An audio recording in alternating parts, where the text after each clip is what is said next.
Good evening. Welcome to the Budget Finance Committee special meeting for election of officers. Do we have any nominations for the chairman? I nominate Karen Lockwood.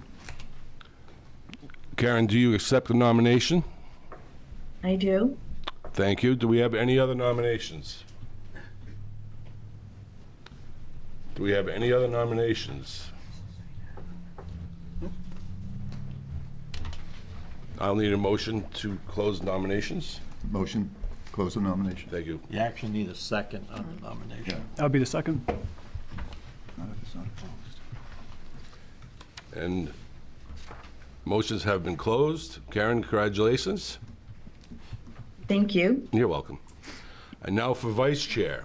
Are there any nominations? I nominate Deanna, I'm sorry, Deanna Lee for vice chair. I'll get the name Do you down. accept the I do. nomination? I do accept. You do. Are there any other nominations? Actually, can we have a second on that nomination? I will be the second. Thank you. Any other nominations? I'll need a motion to close nominations. So moved? Thank you. Congratulations, Deanna. Thank you. And we'll close this portion of the meeting and move right into our department head review. I don't know who's going to lead this meeting. That would be Karen. That would Yeah. be Karen. That would be Karen. Are you ready, Karen? I'm ready. All right. Okay. Before we start, I would like to thank Bob for being the chair for the committee as long as I've been on the committee. Appreciate all that you've done, Bob. And secondly, I'd like to thank Don Willard for his 23 years of service to our town and for putting together the budgets in the past years. And then I'd like to thank Sharice, Kathy, and Suluk for their efforts to put together the budget for the 2025 review. And then going right into it, we'll start with the TIF. Excuse me, Karen. We Yes. have to approve our minutes from the April 4th. I'm meeting. sorry. I'm sorry. I'm only working with one screen today, so let's see. We need to have a motion to approve the minutes from April 4 of 2023. So moved. Second. Okay. Any All those in favor? I can't see. It's all of us. All of us. All of us. Okay. Can you see us? Well, I just had to reduce my screen so I can have the agenda on one side and the view of everyone on the other side, which reduced my vision of everyone that's in the studio quite a bit. If anyone has any ideas of how I could change that, I'll looking for any technical assistance. All right, so new business is workshop with the select board and the department head review number 1. The first item on the agenda is the TIF.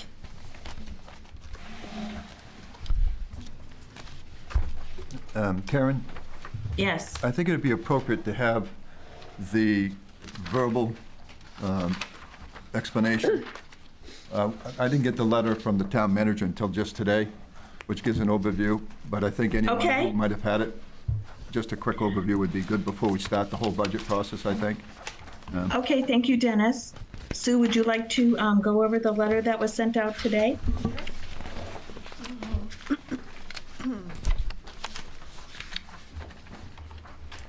You need a copy? No, I have it.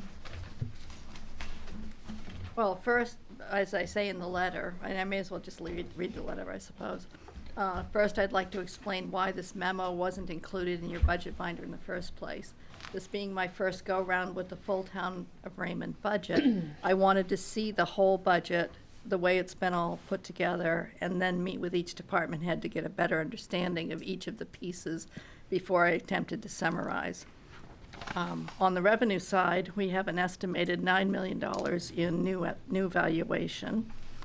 Auto excise tax, CEO planning fees, public safety rescue, and investment income are all projected to increase by a total of $213,000. Our evaluation certified ratio is currently at 62%, so the homestead exemption is expected to be reduced by just shy of $35,000. The revaluation process will begin this fall and should be completed for the 2025 commitment. And this is reflected in the assessing request to have more hours for the administrative assistant starting this fall. Codes will be adding the street and subdivision ordinances to the general code software this year. This software allows homeowners, builders, appraisers, and other municipalities, et cetera, to search through the ordinances. It will standardize the formatting and will give us a list of inconsistencies or discrepancies that we need to address. We've already added the land use and shoreline zoning ordinances, and in future years will continue until all similar ordinances have been added. The new building code, which is something we have to put in this year, or vote in this year. The floodplain and the business license ordinances are still slotted to be in there. I have met with the managers of Casco and Naples several times recently, and we're working to rewrite the memorandum of understanding and the job description for the regional ACO. We're also talking to the town manager of Harrison and are considering hiring a part-time ACO, so we'll have a 7-day coverage while allowing regular days off for employees. As an update, Public Safety has had word that their new rescue pumper truck, approved at the 2022 town meeting, should be ready in 2025. Also, Chief Tupper has been talking with Sebago Fiber about using the broadband initiative to increase radio coverage, and we'll talk more about that in the technology portion. There are still areas of Raymond that have no coverage. Their budget request includes money to cover overtime due to medical leaves, vacation, et cetera coverage, and the unpredictability of emergency calls. As you know, there's been a committee looking at bringing broadband access to Raymond. I've been talking with our attorney about the possibility of utilizing TIF monies for some of the cost and hope to have more information about what that entails by Wednesday. Today's Wednesday, and I haven't heard back from the attorney with the exact details that I was looking for. It does look favorable that we can at least use some of the TIF monies for broadband if the town so chooses to go that way. But I'm waiting for details, and I have asked him to have them ready for me so that they'll be at the workshop on March 12th. For debt services, there have not yet been any expenses paid from the bond that was approved at last year's town meeting. The work done thus far at Tasseltop on the snack shack replacement has been covered by our ARPA monies, and once those have been expended, the project then will rely on the bond. The improvements to Sherry Gagnon Park are scheduled to begin this fall. The tipping fees and contract prices have increased this year by a total of $42,605.10. Public Works also had to go back out to bid for the mowing contract as the previous company decided to stop doing mowing altogether. All indications thus far are that the mowing will be significantly more than in past years. Parks and Rec is looking to delete the 1/2 position that was budgeted last year that was a part-time summer type of position, and instead add a full-time position of Assistant Parks and Rec Director who will work with the director, in particular running the summer camp program. The year-round variety of programs has been gaining popularity each year, especially in the summer season. The library was very modest in their budget request, only a 1.86% or $3,000 increase. They've been awarded grants. The Friends of Raymond Village Library have been very generous with their efforts, and they could not continue without the support of their many volunteers. The end result is we are proposing an overall increase of 10.69%, or $714,536, and $276,000 of those dollars are the bond payment that was approved at last year's town meeting. If you set the bond payment aside, the rest of the budget increased by 6.56% over last year, and I believe one of the other bonds matures this November. Correct. Yes. On the next page, oh, yeah, and I have, the next page is the summary of expenses. That is also in the revenue page, but I wanted that to the front so you could see that and see what all the totals were. Sue, would it be appropriate to ask you the question on the school, only because I don't see any discussion in here? It's kind of the same amount. It is. We haven't had any indication from the school what they're doing as yet. And I had a note when we got to the revenues that we'd be talking about it. But what we've seen in the past 2 years is they've gone up roughly 5%. But we don't have any indication from them yet. Okay. Thank you. So we went with just keeping it flat for argument's sake. Or maybe being hopeful.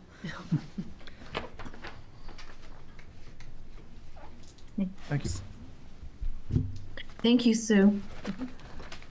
Are there any other questions for Sue about the summary that she just presented? Okay, are we ready to roll into the department head review now? Do we want to consider doing our agencies first so we can get them out of here? You can.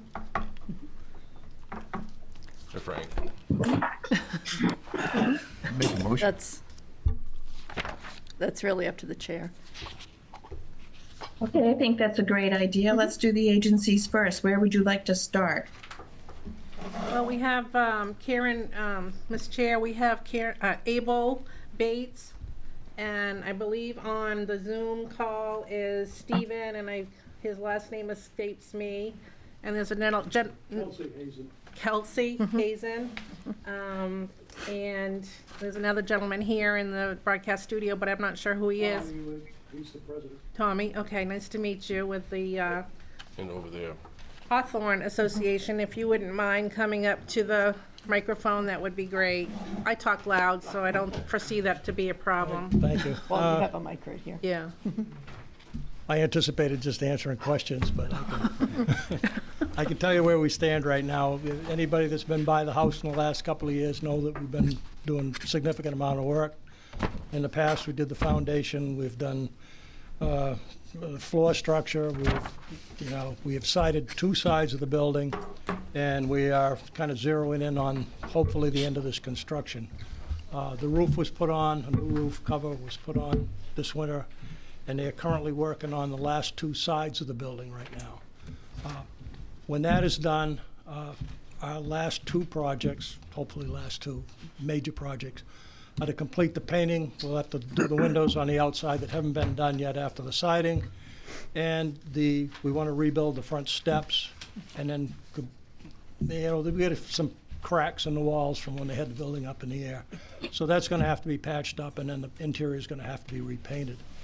And at that point, we will be down fund-wise to just about what our annual operating expenses are. So we'll be back to just holding our head above water unless we have an emergency.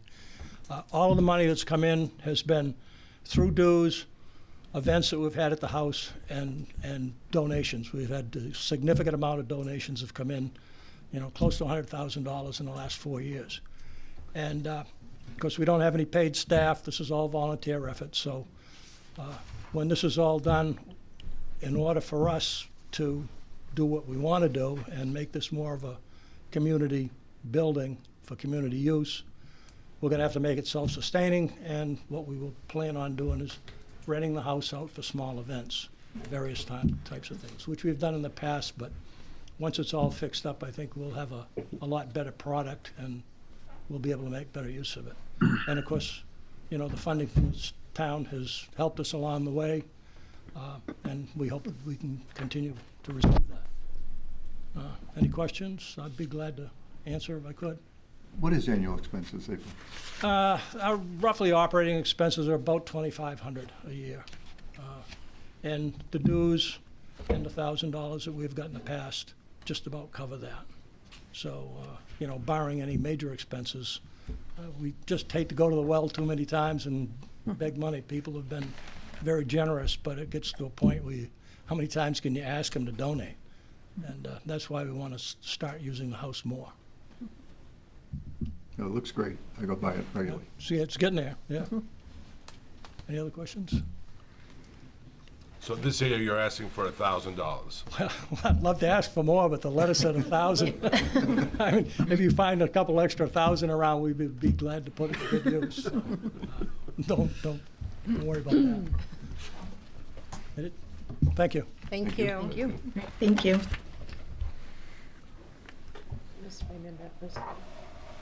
Yes, are you Wayne? No, Larry Wood. Larry Wood from Raymond Rattlers, okay.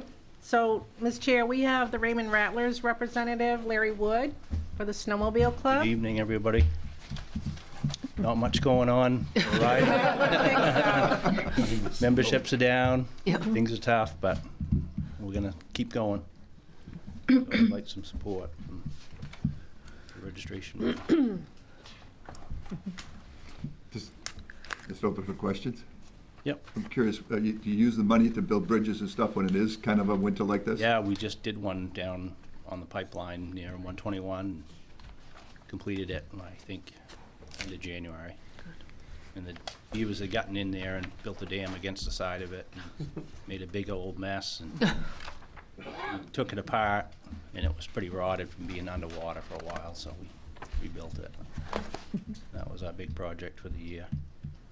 But we do have other places that we can do some runoff repair and stuff like that, washouts and trimming, and they did do a lot of trimming, but we have lots of trails that we can't get to unless it's frozen, so we'll have to continue that next year. Not doing a snow dance for you. Not this No, time of year. yeah, we're past the hump. Yes. Yeah, cash that one in. The comprehensive committee is talking about more bike trails and walking trails. So I'm curious if there's anything that we could tie in the two with the trails you use for snowmobiling, or is that just yeah. too rural? Limited areas you can. You could, it would have to be broken up. Some of the trails connect after you go across the lake. And then there's private property, some places that don't want any access in the summer, but there's plenty of pipeline and other trails that are available, like Hancock Land and stuff like that. That's, I'm sure it'd be fine to bike on, and people hike and walk their dogs and all that too. Thank you. Yeah. Are there any further questions? Okay, thank you, Larry. Yep, thank you. Thank you. So we have a representative from the Historical Society, and I know Frank is involved with the Historical Society as well, Frank McDermott. Like to David speak- Allen. David Allen, thank you. And, well, thank you for the support you've given us in the past. And as you know, we've finished a big project moving the Watkins Blacksmith Shop to our campus. We finished it a little less than a year from when we started. Now, it was a major stretch for us, but it's now done, complete, it's operating, and we actually have somebody there almost every weekend in the summer and trying to expand it out more, giving demonstrations. It's drawing a lot of attention, and again, it wouldn't have been possible without the grant the last couple of years. That's behind us now, and we're just looking at the appropriation you've given us the last few years for administration and help with the operating expenses. Are there any questions I can answer? Or?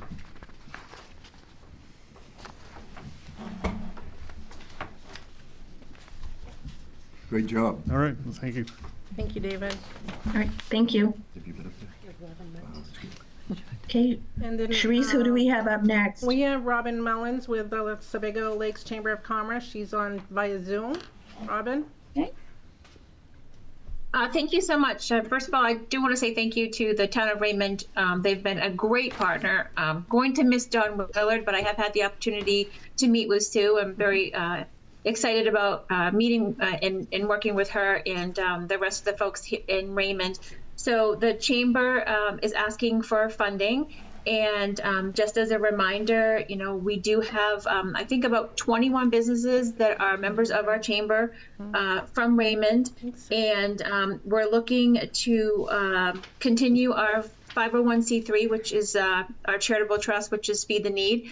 And in that, we do give money to local food pantries. So in Raymond last year, we gave $1,175 to that food pantry. And normally we'd be giving out checks for this year. However, some of you may know we do an annual polar dip, which the town of Raymond partners with us on. And our polar dip was postponed this year because ice conditions were a little iffy a couple of weekends ago when we were supposed to have it. So we're going to hold that now in April. And instead of doing it at Raymond Beach, Joe Crocker from the Parks and Rec Department suggested that we do it in Tasseltop instead. So we're looking to have the polar dip at a new venue. So, you know, we're looking for funding and to continue our partnering with Raymond, and here to answer any questions if anyone has any.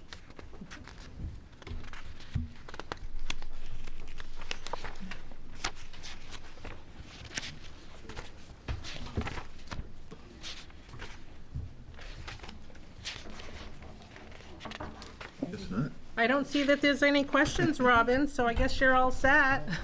All right. Well, thank you so much. I hope you guys have a wonderful rest of your evening. Thank you. Thank you, Robin. Thank you for being here tonight. Absolutely.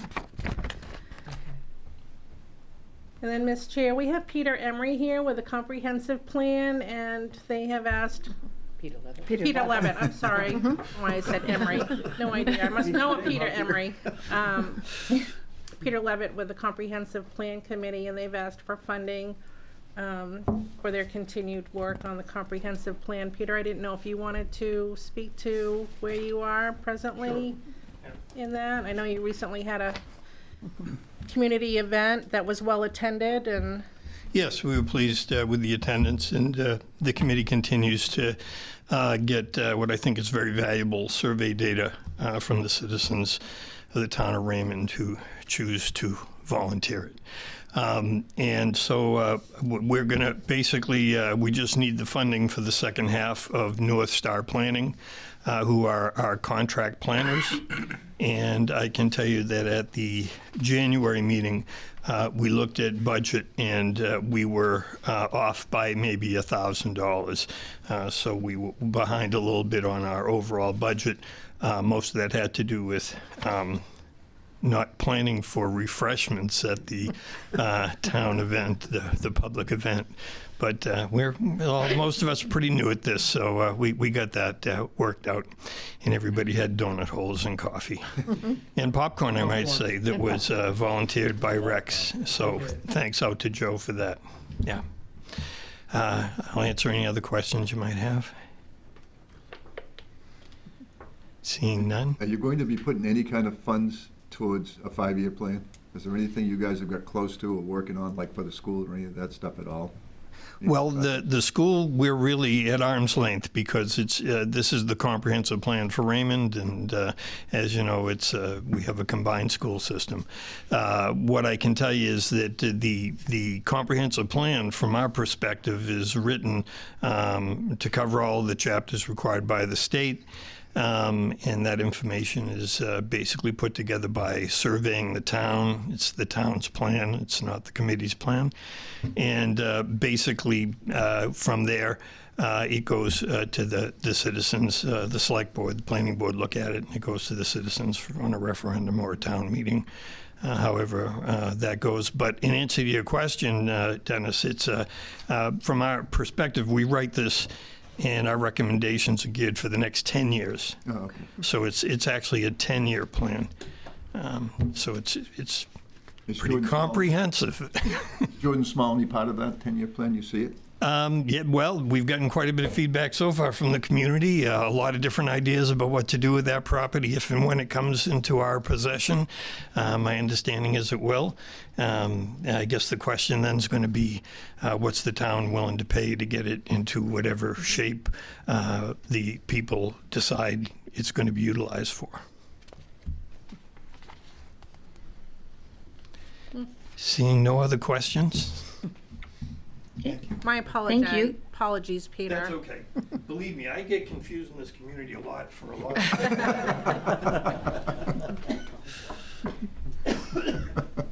Okay. All right, Sharice, do we have anyone else I that needs to believe present? that's it, Karen. Okay. I did invite I think he's the president of the Raymond Waterways, but he's not here this evening. So, Wayne Erickson, I did invite him to attend. Okay, thank you. Do we have anything else before we move into the other department heads' agenda? I think we're ready to move forward. Okay.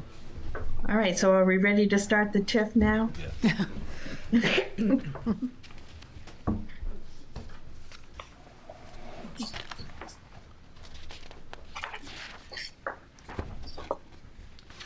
So, do you want me to kind of run down these items, Karen, to provide additional explanation, or if there's any questions in regards to what's so noted here?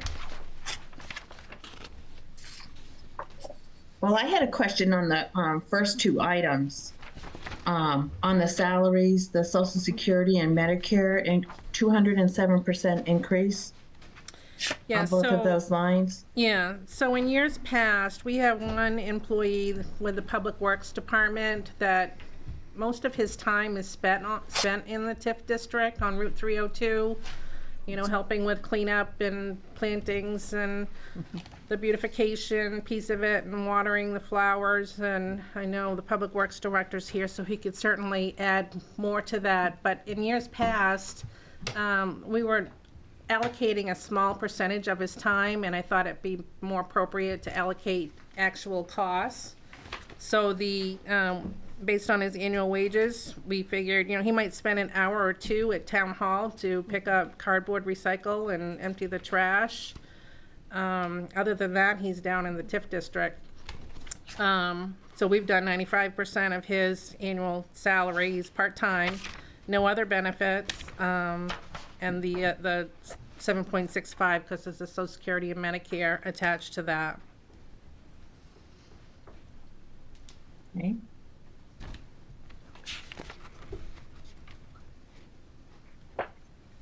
Can I ask a question, Karen? It's Teresa. Yes, please. So going off of this, then, Peter, the amount for 2025 is 33,200. So because you guys are 1,000 down, we're possibly suggesting to make that 34,200. Then change that. I wouldn't have a problem with doing that. I can tell you that we've already had plans and sat down with North Star to actually make that deficit come out even at the end. But if what you want to do is safeguard that, I suppose you can take $1,000 today. Well, because are you going to have more public meetings too? We actually have, the only other meeting that we have is going to be this next month on the 19th. Right.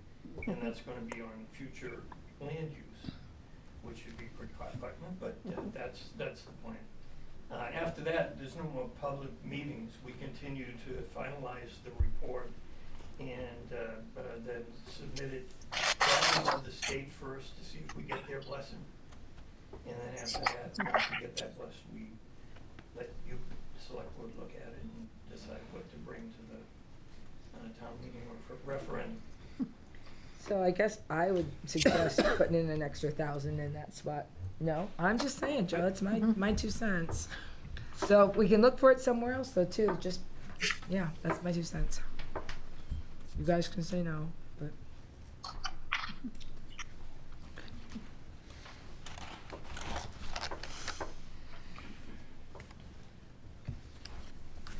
I'm just curious, Route 302 maintenance, is that all the flowers and the landscaping, or is that the actual Public Works asphalt or something like that? Yeah, Dennis, I'm going to have Nathan speak to that if you don't mind. Oh, The 302 maintenance is, and what specifically Don does, is the beautification part of it.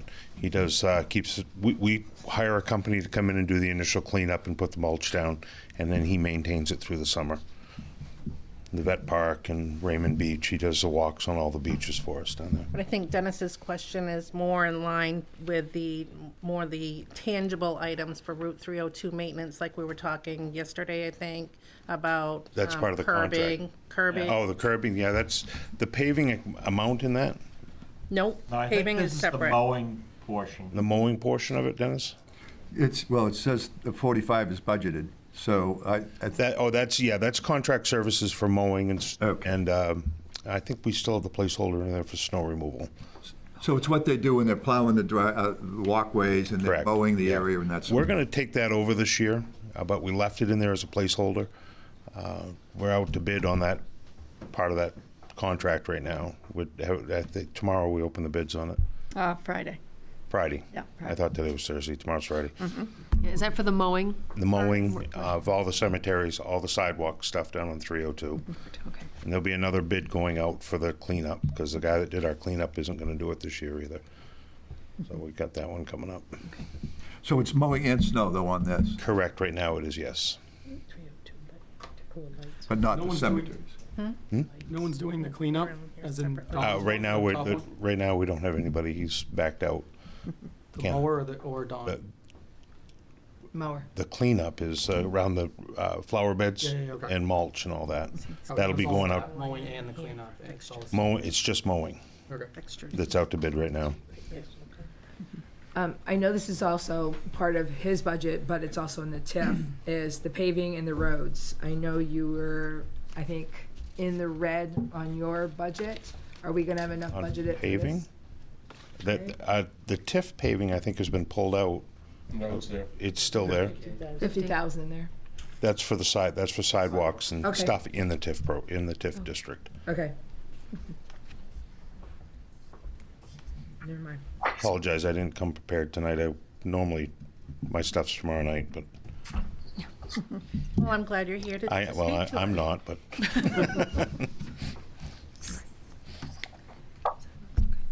Great, thank you. Okay, good, thank you.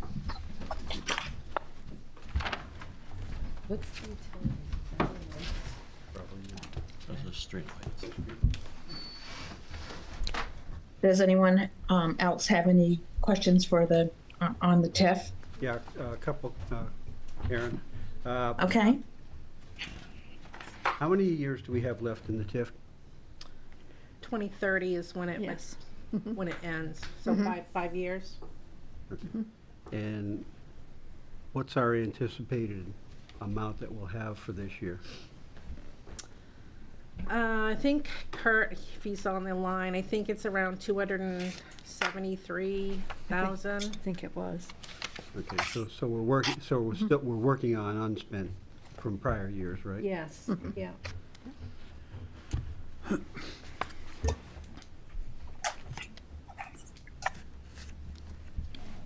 And so you haven't gotten an answer back from the lawyer on that, but I mean, at one point, they were supposed to be looking at things, we had authorized $10,000 a couple of years ago for them to do the work, to tell us what was going to be allowable and not allowable. Yeah. I think we need to get on them and find out where that is.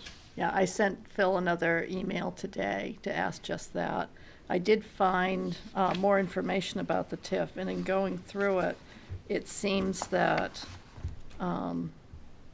as I said in my letter, some of the dark ring can probably be paid for Right. with the TIF monies. And we might not need an amendment for that because the dark ring is really the communications, a telecommunications line. And in the TIF, it says that power line improvements and telecommunications infrastructure improvements are eligible expenses. So since that's telecommunications and it enables broadband, then we may not need an amendment to be able to use that. And the other piece that I saw that I'm asking Phil about, which is one of our lawyers, is under acquisition and construction of municipal equipment and facilities, public safety equipment and municipal facilities needed to support economic development activities may be purchased or constructed with TIF funds. Right. So it may be possible that we could use some of the TIF funds toward the new Public Works garage if that gets voted in. So those are questions that I've got out to the lawyers. And I've also asked the question, if we were to use it for something like the garage, would that possibly be a reason to continue the TIF district and come up with and do that again? Just as a what-if kind of question. Thank you. How large is the TIF area? Does it include Main Street, or is it just 302 in the commercial area? It's the red spots. Okay. Which you can't see from here, there. But it's the commercial district. It's a 100-foot wide corridor that goes the whole length of the gas line. And it also is dielectric, and I don't remember what this little piece at the top is.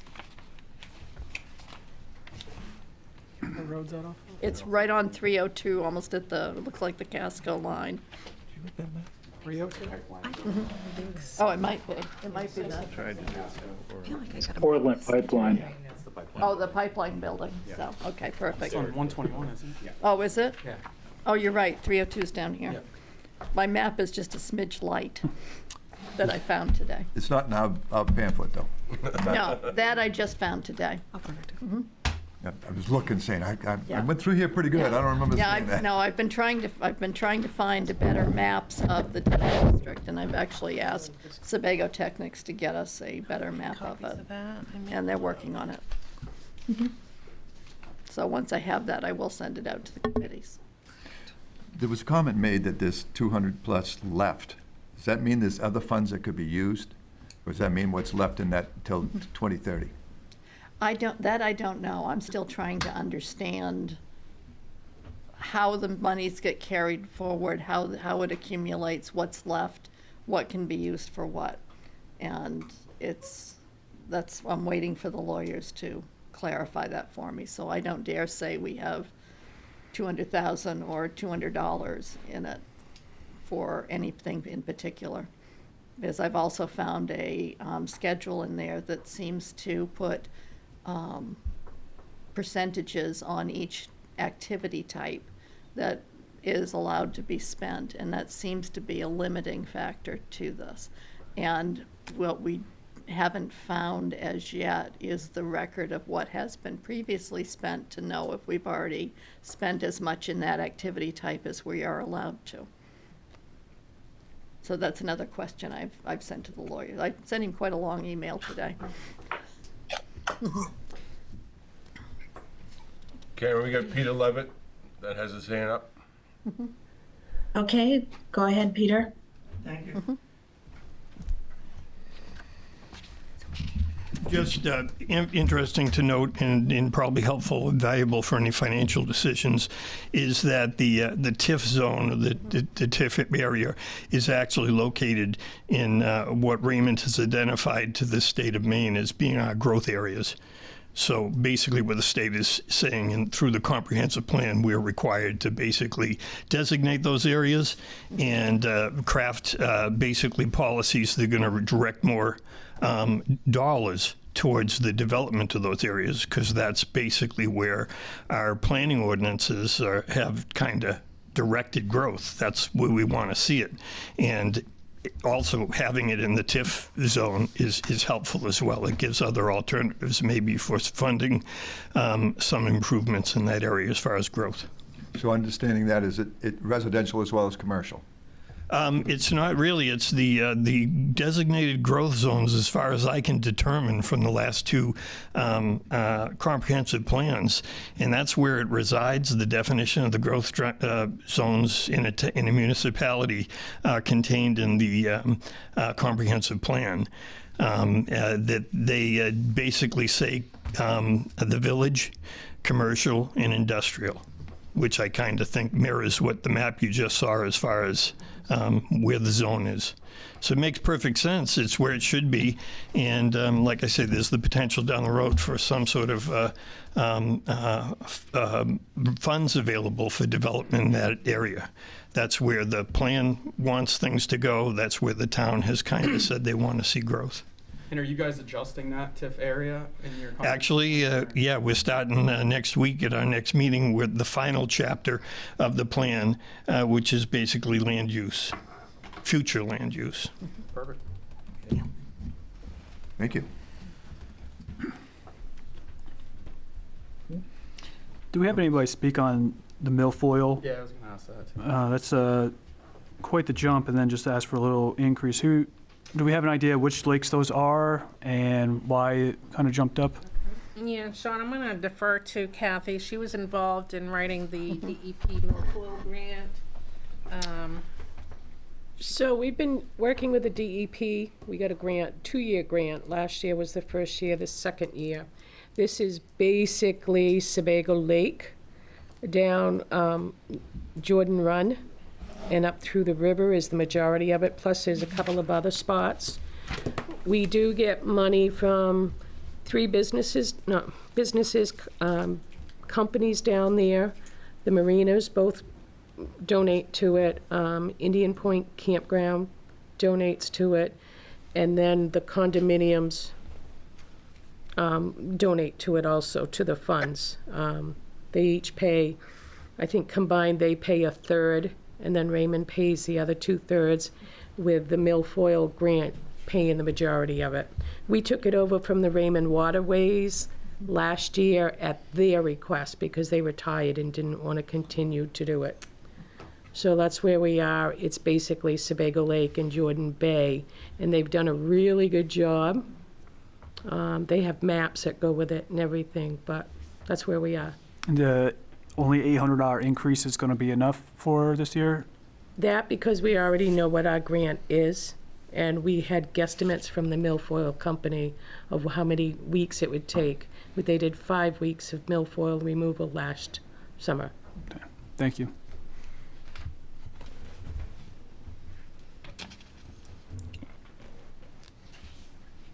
Okay. Any other comments or questions? Hey, Frank? No, I'm fine. Okay. Anyone in the room have any more comments or questions? Are we ready to move on to the next item on the agenda? Yes. Okay. The next item on the agenda is assessing.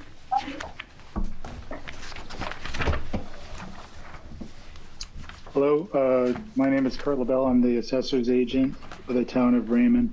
In your packet, you should have a fairly detailed memo outlining the expenses for the department. Can you guys hear me okay? Yeah. Yep, okay. Most of the operational expenses for the department kind of revolve this year around a dual responsibility of we're going to be implementing our normal commitment through fiscal year 25, but also supporting the start of the revaluation project, which will start in the second quarter of 2024. So I guess I can either, up to the chair, I can go through the items one by one, or if anyone has questions, I can answer questions regarding any of the changes.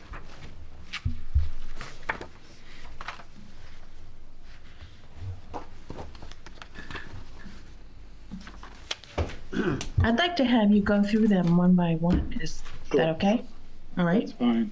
Yep. So we did add 4 hours per week to the administrative assistant to the assessing office. This is pretty much going to bring her from 32 to 36 hours weekly.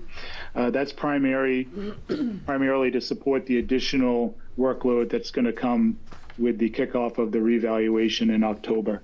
One small correction, the revaluation is slated for 2026. Oh, I'm sorry. So it will start in 24, but it will go through all of 2025.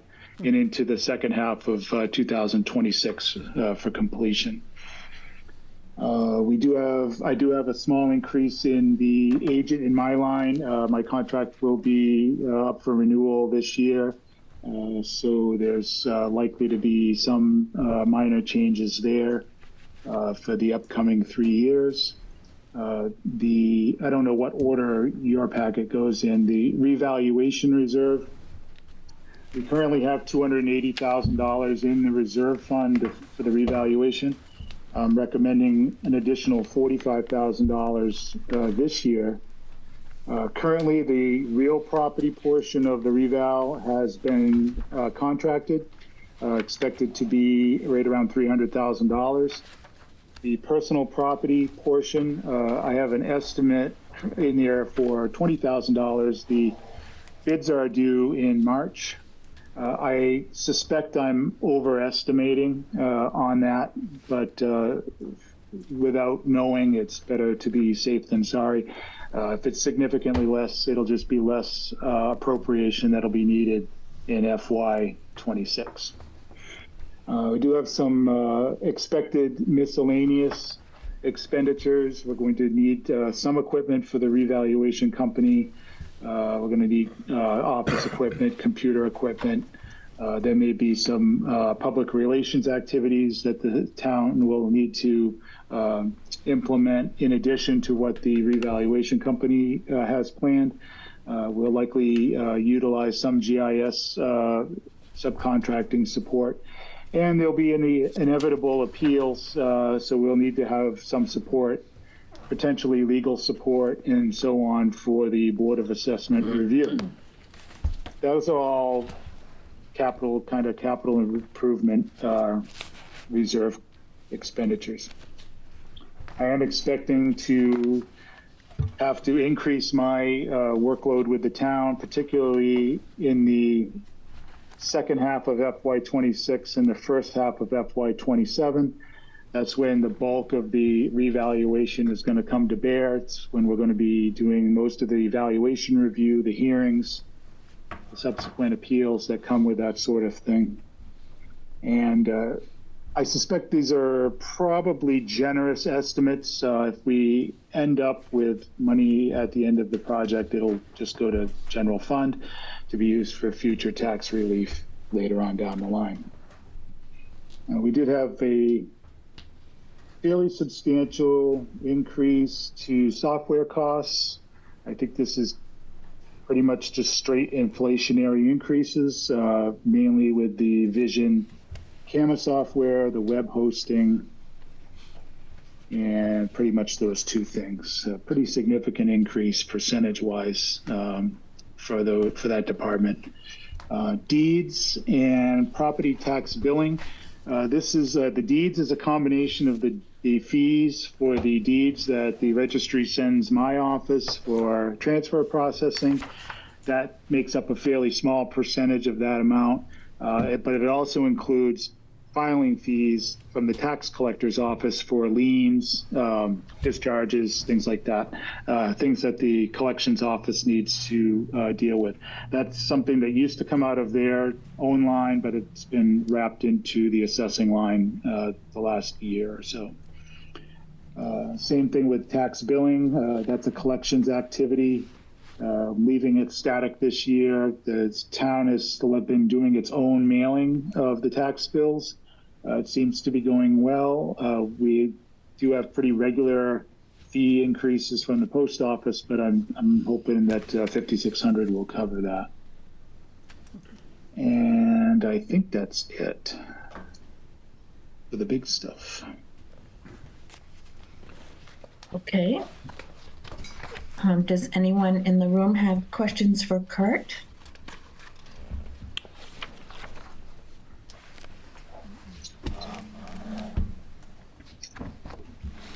Just kind of curious, how much money, is it about $5,000 to do a mailing to the whole entire town? Just kind of curious of what that cost looks like. That's actually 2 mailings. 2 mailings. Because we send out 2 tax bills. And what we have found is by doing it ourselves, we're able to keep up with the address changes a bit better than the company we were using. They were using a NCOA software that wasn't They're slow. as, Yeah, I'm familiar. as accurate. So we're getting less undeliverable mail, more tax bills. Very good, thank you. So I've got a process question. This is not going to be an updated computer-wise. It's going to be a site visit on every home, correct? Or attempted every home? That's correct. I'm expecting that the site visit process will go from October-ish 2024, probably through the end of 2025. The company is also, I see, slated for 26 revals for Oakland and Bangor for 2026. So they're going to have staff that's going to be bouncing around between probably those three main towns. It's quite a bit of work. I think it's going to span an 18-month period just for the data collection portion.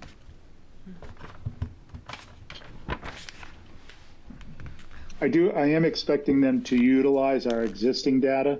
They will be measuring all the structures, looking for interior inspections, but they'll have the benefit of having our existing data, and that's one of the reasons why the cost for the real property valuation, I think, has come in more favorable than I initially expected. We don't have that conversion from nothing, from basically paper cards to computerized records, so that they'll have the benefit of having some baseline information going in, and that's a cost savings. Last question, is it still Vision, I guess, like the last company we used? Are they still coming back? This time it's going to be KRT Appraisal. It's actually most of the same primary staff that did the last revaluation. They worked for Vision at the time, but they went out and formed their own company about 12 years ago. And we found that, through the selection process, that they were it was more advantageous for us to go with KRT this time. The software's still the same though. When you go online, click on, they use Yeah, the same software. yeah, So. yeah. It's going to be done on the Vision platform. The interim year, the 2025 year, I'll be working with KRT. We'll both be working in the same system with old valuation models, but they'll be doing data corrections if they go to a home and they find that a deck is measured wrong. That will get corrected in 25 if they've been there, but the new valuations won't implement until 26.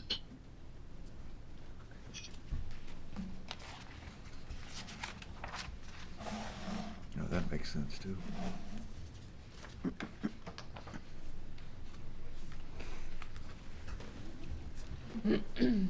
Okay.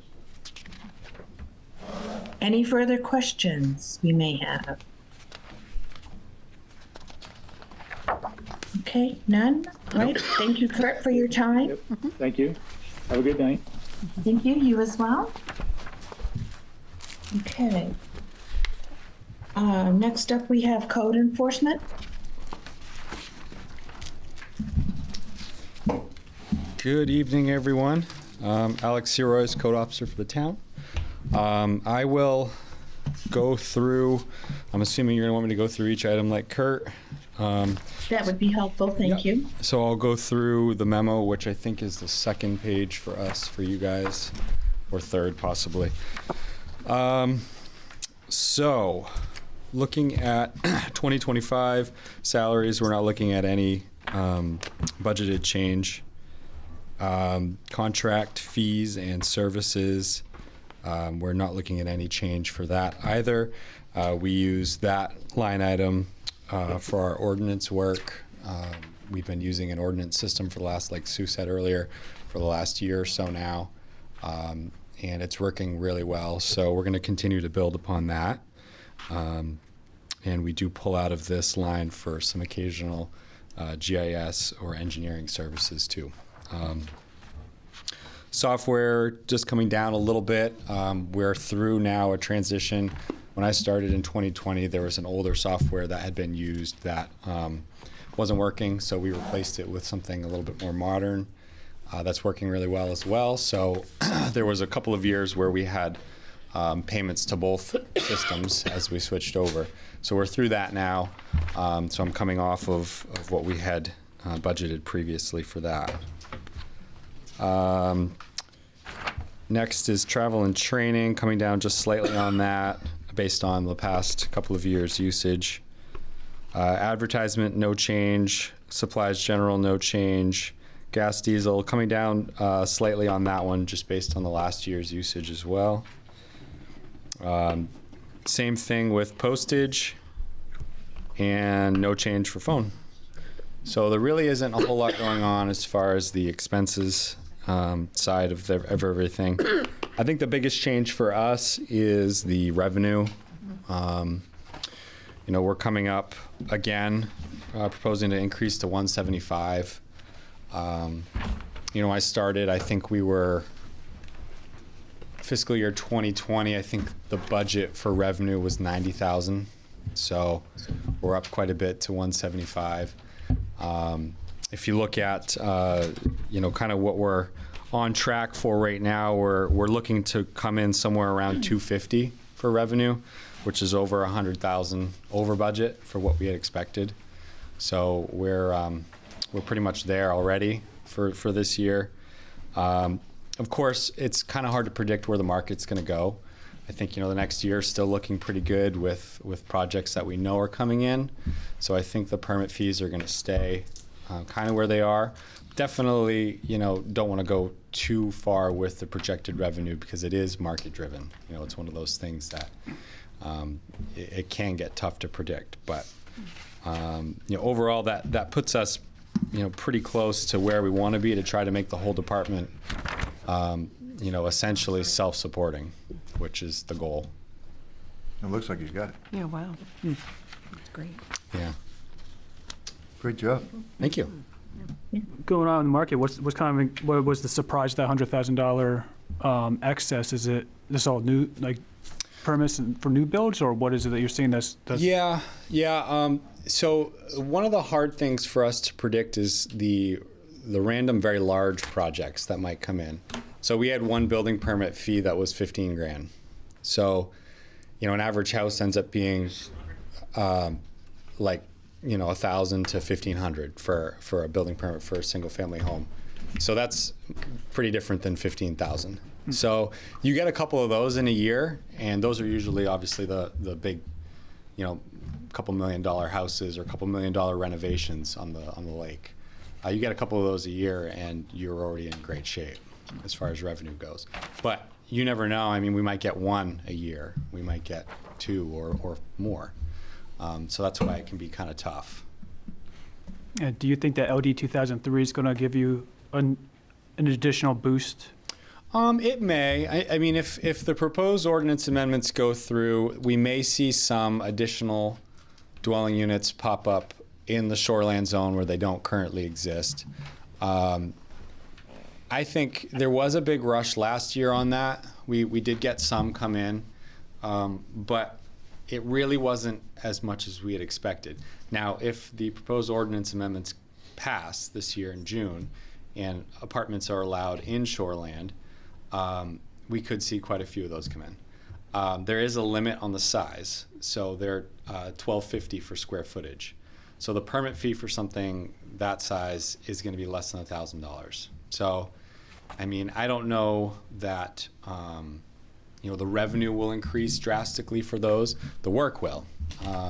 So there'll be a little bit of there's quite a bit more work that goes into inspections for a dwelling unit than a deck, for example. So, but I don't know that it's going to change a whole lot on the financial side.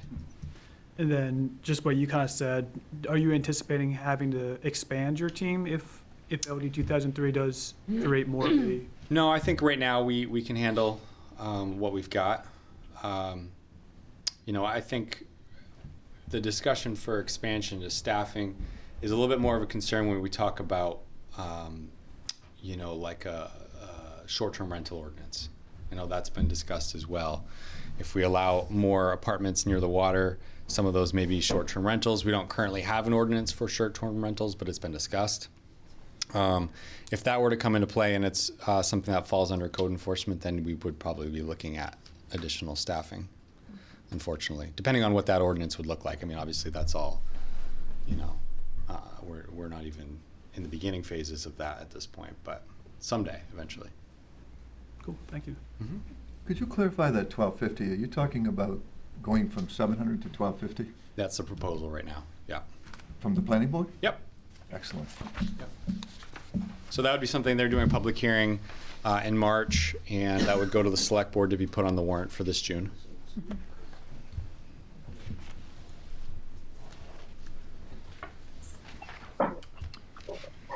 Karen, Peter's Peter's got his hand up, Karen. Okay, Peter?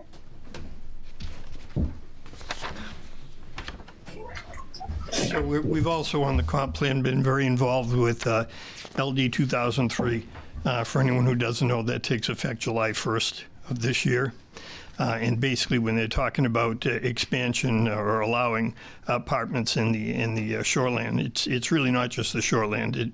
And my only concern, the concern of the committee is, and you don't know it until it happens for sure, but if every municipality in the state of Maine, it's found legal that in legislation right now, and law says it is July 1st, a 1,250-foot home as an accessory dwelling unit under the new legislation can be built on any buildable lot in the town of Raymond, in the town of Saco, the town of Portland. It's statewide. So just something to consider if, in fact, that were to take off in this after July 1st of this year in a number of communities. And the timing being such that I believe the reason that law was crafted was because of the state's real difficult issue now, as most states have with affordable housing.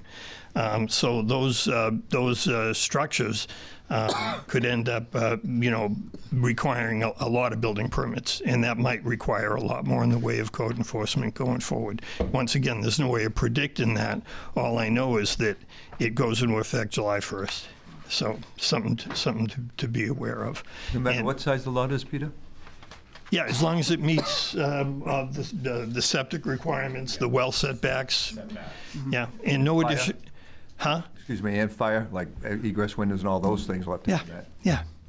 But those structures, like I say, July 1st can go up. It's a way to address affordable housing issues. As far as real estate values and the like, small homes aren't going to generate the taxes that the $1 million homes do. But I think Alec is absolutely correct. While it may not show on the income side, it definitely would put a strain on manpower as far as doing that. And just understand that in the growth areas, this statute says you can double or triple the number of buildings you put on there. So if it's in the village area or something like that, you could have an initial residence, and if you've got the setbacks, you can have one or two more. So. Yeah, I was going to put 2 on mine, but my wife said no. What about that? Well, this may be a question for you, Alex. If that's the case, can the town put in some sort of restrictions? I know septic system-wise you can, and fire, I just heard you can. But if it's really a concern, especially in the village, starts to look like we're in Europe, is there anything you can do from a town ordinance to control that sort of thing? Make setbacks and all that thing. Can they be expanded or? So we've actually been doing this for a few years. So Raymond's a little bit, I think, further along than I think some other municipalities. I think 2017 or 2018, there were some amendments made to the land use ordinance for accessory apartments. So outside of shoreland, we are actually kind of a little bit ahead, where we already allow a single apartment. And that has been 700 square feet for the last 5 years or so. The proposal is going to allow that to be increased in size. They're not proposing to change anything in there to allow multiple. So it's still going to be in Raymond at least, a single accessory apartment. Okay. However, in certain zones, you can do multifamily, you can do duplex style buildings. In the village, you can do a multifamily that's higher density. So if it's attached, you could say it's a multifamily and not an accessory dwelling unit. So there's some ways around that. But outside of the village, rural residential, you're going to be limited to a single accessory that's 1250 or smaller. It can be attached or detached, it doesn't matter. But in shoreland is where we'll have the biggest change. Because currently you can't do it unless you have twice the lot area, twice the road frontage, twice the shore frontage. So it's like, I think there's less than 20 parcels in town that it can be done on, the shoreland. That's gonna go up quite a bit if this changes. So there will be some people who want to take advantage of that, and there are going to be others who don't want it. There is a proposed increased setback. In the shoreland, there's a 20-foot side setback. The planning board has it proposed right now that detached structures will need to be 30 feet from the sides. And if they're above an existing structure that goes over 50%, any addition has to be, I think, beyond 30 feet from the sides or something like that too. So they are trying to keep them away from abutting properties as much as possible. And again, this is all beyond 250 feet from the water, nothing within 250. That all seems, this was something I pushed through when I was on the comp plan in '04. And I think it's really exciting that someone can stay at home when it gets time to retire, go into a smaller place. Yeah.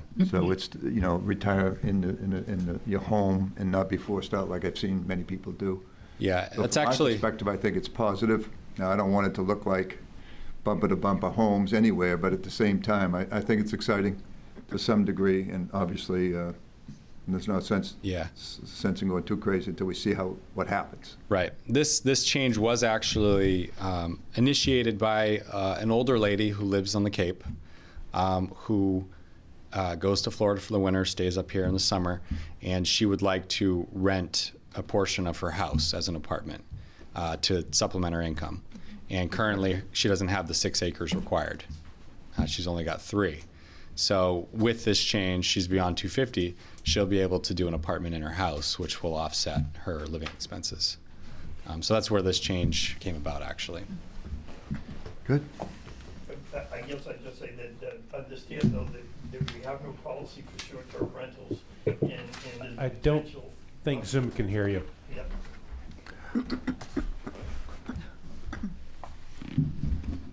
We have no policy on short-term rentals, and also it just confounds me a little bit. If I own a lot on Raymond Cape, and I'm going to put a 1,250-foot structure on that, I find it hard to understand how that or reconcile that with affordable housing. And my guess would be more that we have the potential for bed and breakfasts and short-term rentals in the lake area. Just something that we all have to consider down the road as far as short-term rentals and stuff like that goes. You could tell it's a pet project. I'd like to ask this, Alex, is there anything in the planning stage with the ordinances or the planning committee themselves has anyone raised the issue of the short-term rentals or the B&Bs or Airbnbs or whatever? Yeah, I believe about, was it last year? It was discussed. There was a citizen group that came to the select board, actually, that requested that. And the select board decided at that time to wait until the state provided more guidance to the municipalities on how short-term rentals should be handled. The planning board did discuss it last year, I believe, and they all agreed at that time that they weren't going to do anything with short-term rentals until it was suggested by the select board. They wanted them to be the ones to say, we'd like you to do that. I don't think they're necessarily for it or against it. I just think they felt like they didn't want to be the ones to initiate that unless it was suggested from the select board. Makes sense.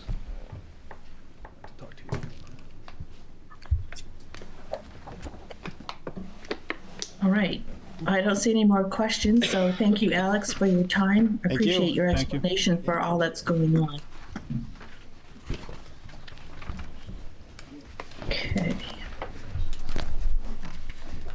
Okay, next up we have public safety with animal control.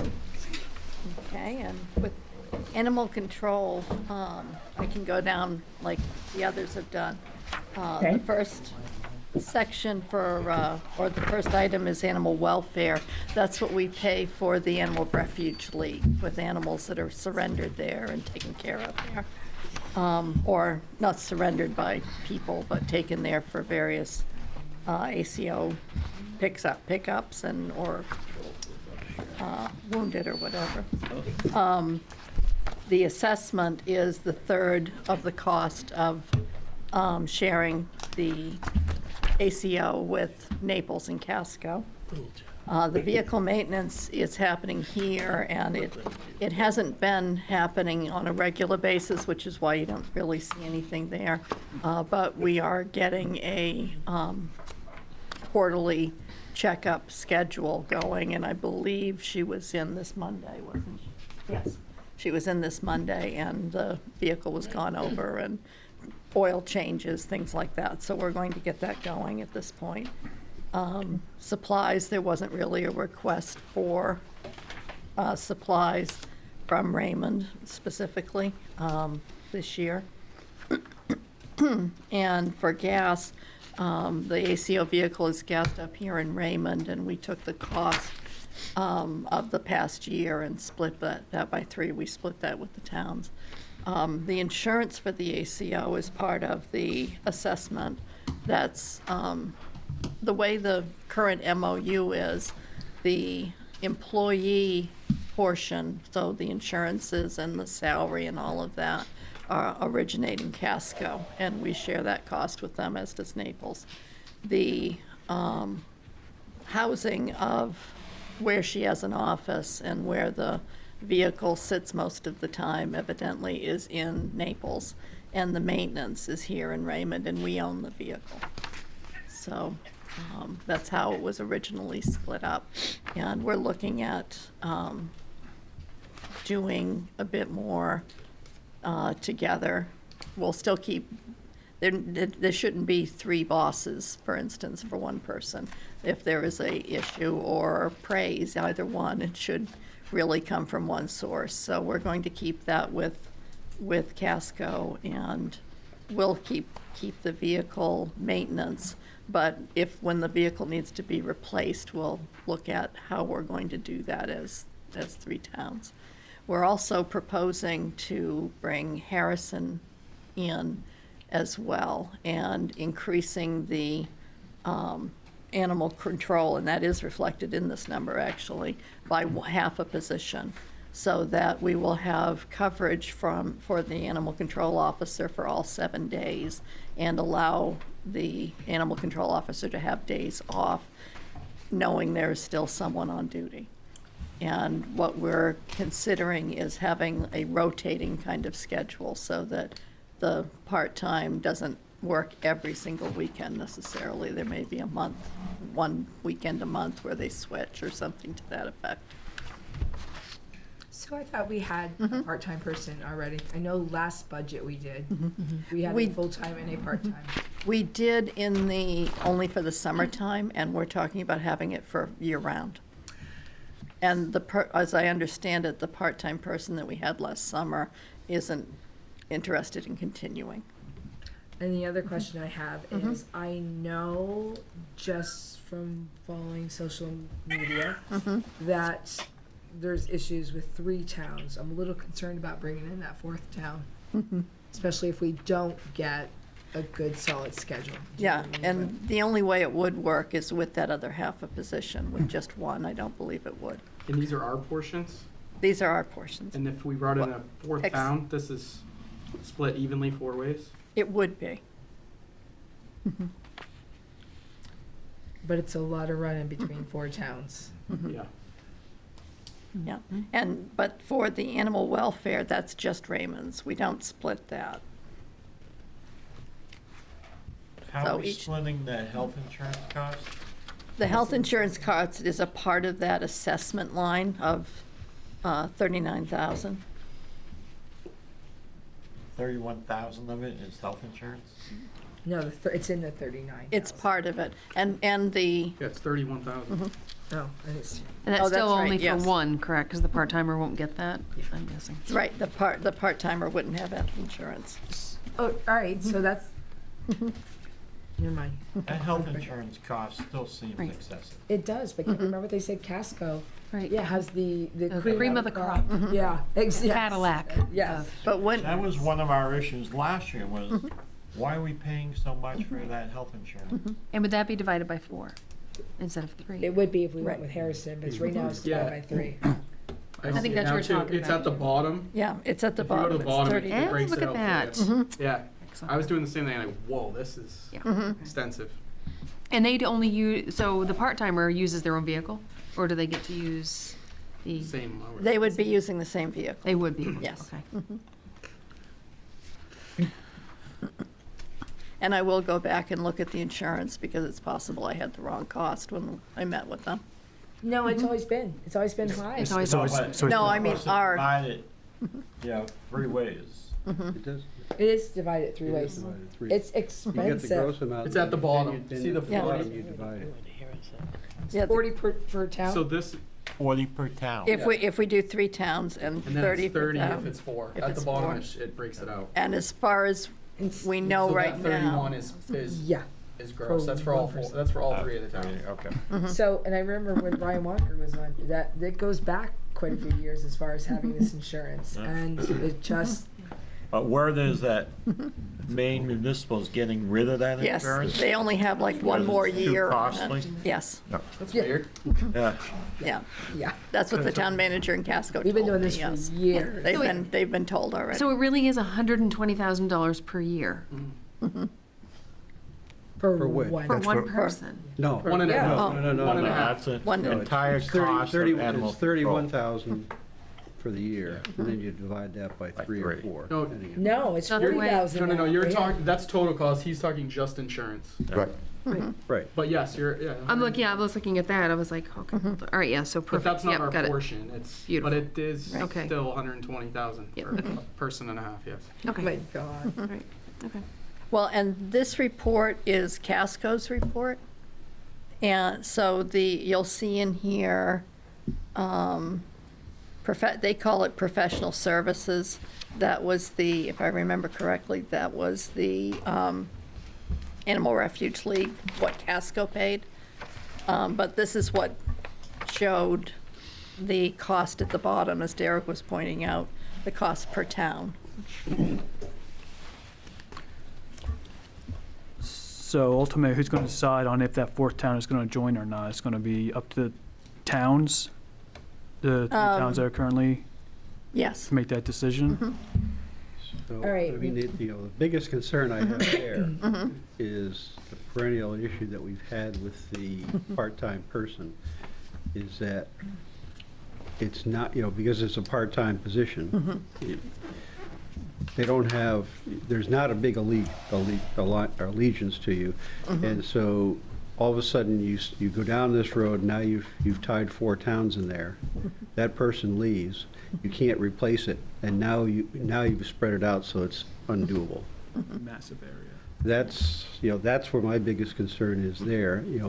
I would not even consider bringing Harrison in there until you have some time and service with that person, make sure that something is there, because otherwise, the writing's on the wall. We're gonna, Yeah. we're cutting our own throat. And I do agree with you, but another piece I'll throw out here is that she's doing Harrison anyway. Exactly. And so we may as well have, my opinion is, we may as well have Harrison I mean, come in that's a and join the supervisory costs. issue. Yeah, why is that? She's moonlighting on her days off to do Harrison. With what vehicle? She says it's with her own personal vehicle.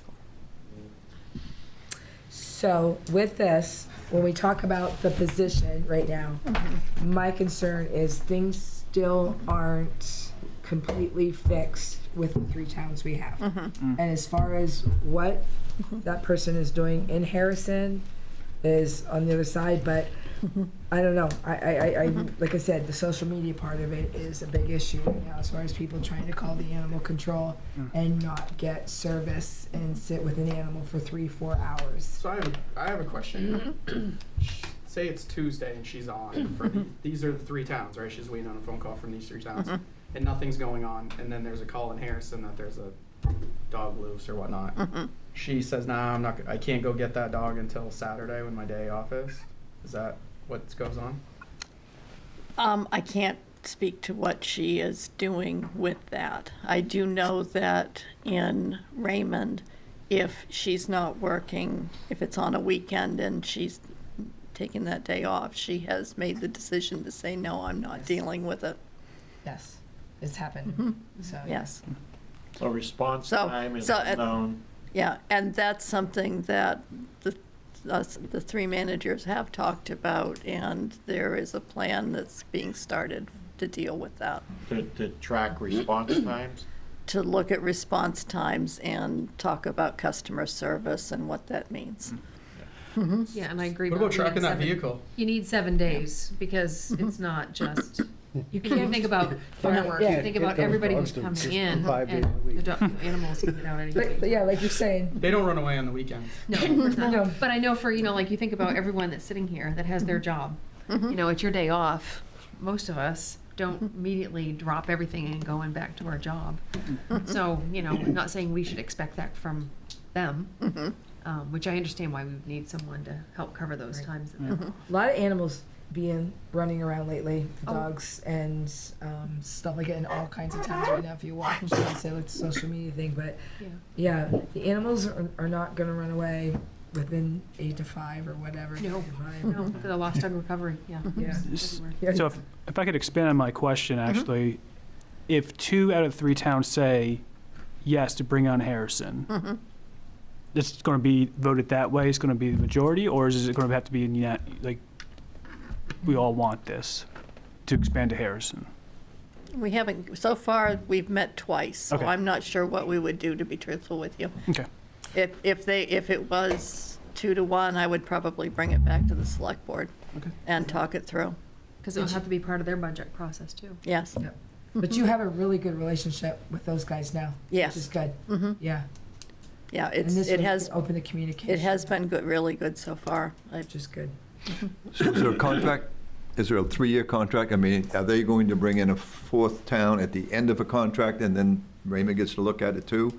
Or is the contract rolls over every year? It's supposed to be reviewed every year and re-accepted, and that hasn't been happening. So we're going to look, and some of that, I believe, is because there has been turnover in the other 2 towns.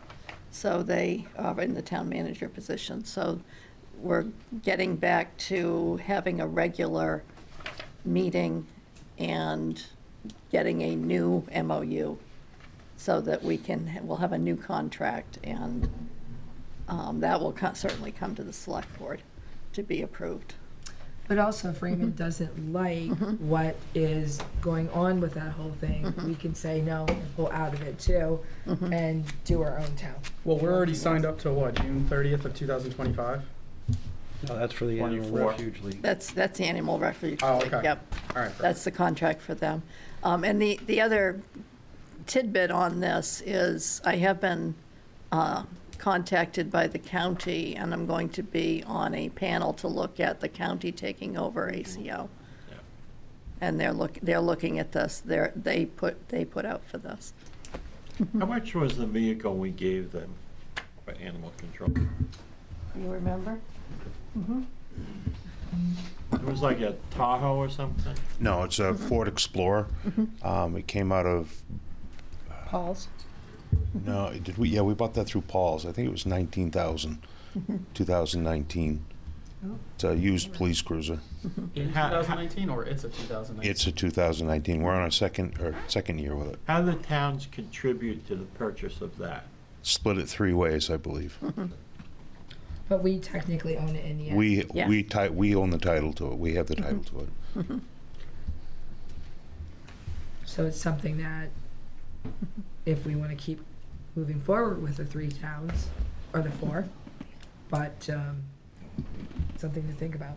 When's county making a decision? We haven't had the first meeting to talk about it yet.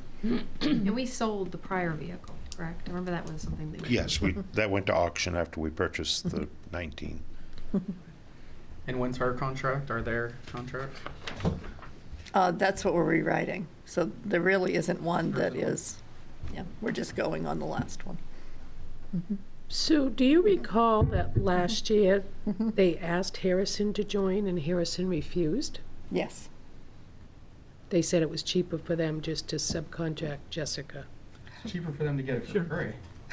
Especially if you're using our vehicle. I have a hard time believing she's using her own personal vehicle, since she puts chickens and everything else in the back of that. You know. Is there a way to track that? Since it's our vehicle? We can put GIS in. We've got GPS in all the public GPS. works I was gonna trucks. say, we have it in I'm just other looking for permission to put it in that one. Yeah. I think that should be part of the contract negotiation. I think so too.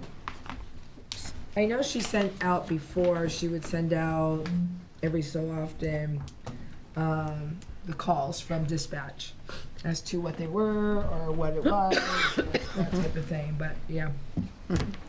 And that's one thing that we're working with her on, is getting better record keeping and keeping records by town.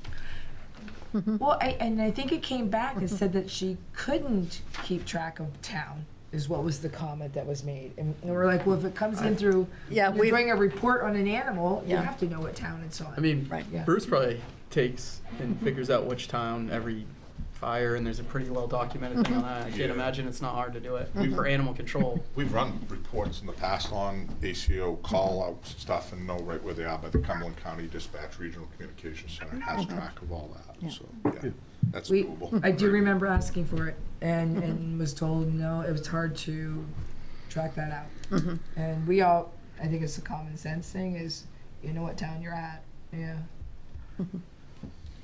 I think record keeping could be a lot better. Yeah. And that's something we've already identified and are starting to address.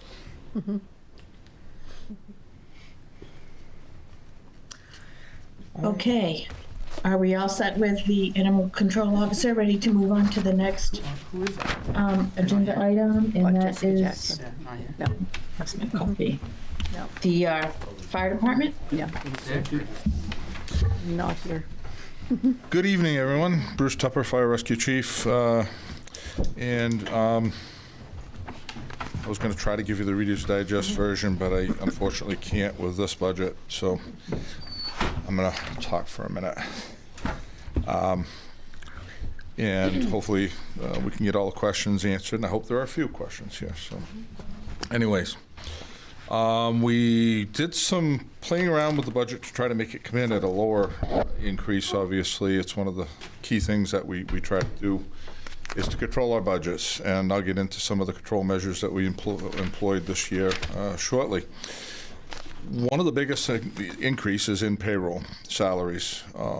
We had hired the other two part of our 4-person upgrade. It was a 2-year hiring process broken down to soften the blow to the budget over the 2 years, and last year was the last 2 folks. So now we run 4 crews of 3 people. So 4 crews of 3 EMT firefighters, 1 paramedic firefighter per shift. And That started when? Sorry? When did that start? That was last year, would have been July that we put it in place, yeah. We filled 2 of the positions before, but we worked on a 12-hour rotation rather than a 24. And needed to fill the other part of the day, so we've since done that. Of those folks that we've hired now, several of them are in their advanced classes, and that would bring them up to a pay raise, so that's planned for in this when they get their advance, which is good for the town of Raymond, because you'll have another whole set of people who can do way more in the back of an ambulance, more medications, more procedures, etc. And of those, we've put on a shift lieutenant so that somebody is in charge out of those people. And that has a small adjustment in pay of all of 25 cents per hour. A portion of that has come out of the main EMT funding the technical term on that, Kathy, was Main EMS stabilization fund. stabilization. That was where they that couldn't 30 grow. million that they So- still have not totally given out, right? No, the first one is in the process of giving out. Raymond was awarded just over 18,000. We didn't have any say in how much. They broke it up per call volume. And then the second portion, so that was 12 million of the 30K, the 30 million that they gave out, will come out later this year, and it will be an application process. And you've got to meet the criteria, and it will be judged. The first 18 was, here you go, tell us what you're going to do with it. So we'll be in that competitive grant process, and we're already working on the groundworks for it and many other projects, as I'll cover here in a few minutes.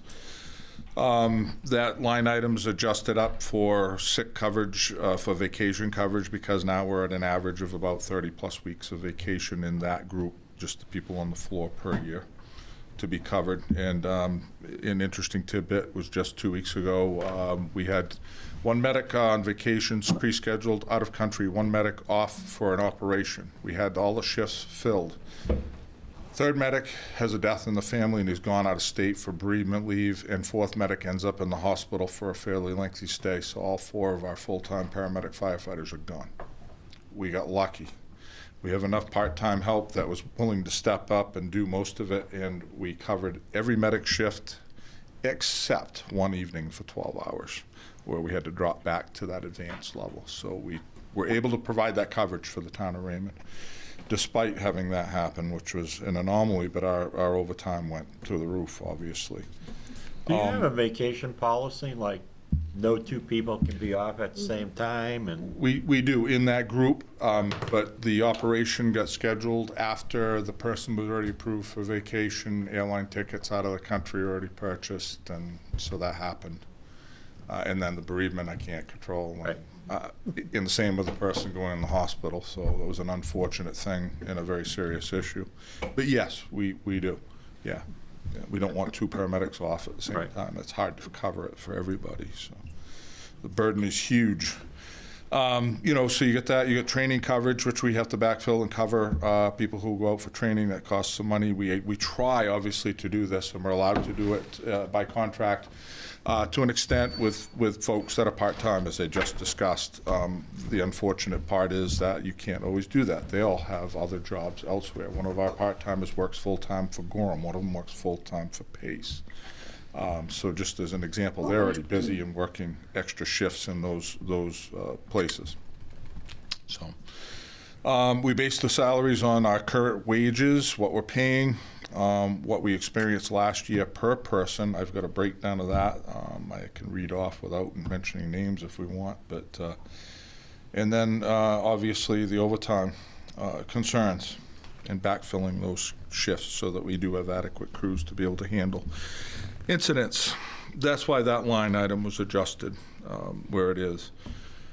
So given that, we looked hard at all the other line items and said, what can we do? I mean, we've definitely got to make some adjustments elsewhere, and there wasn't a whole lot that we could do, unfortunately. We found we were able to cut a few things here and there. Health and safety dropped 500, travel training a little bit, $2,000 out of building maintenance, 1,500 out of equipment repair and maintenance, things like that.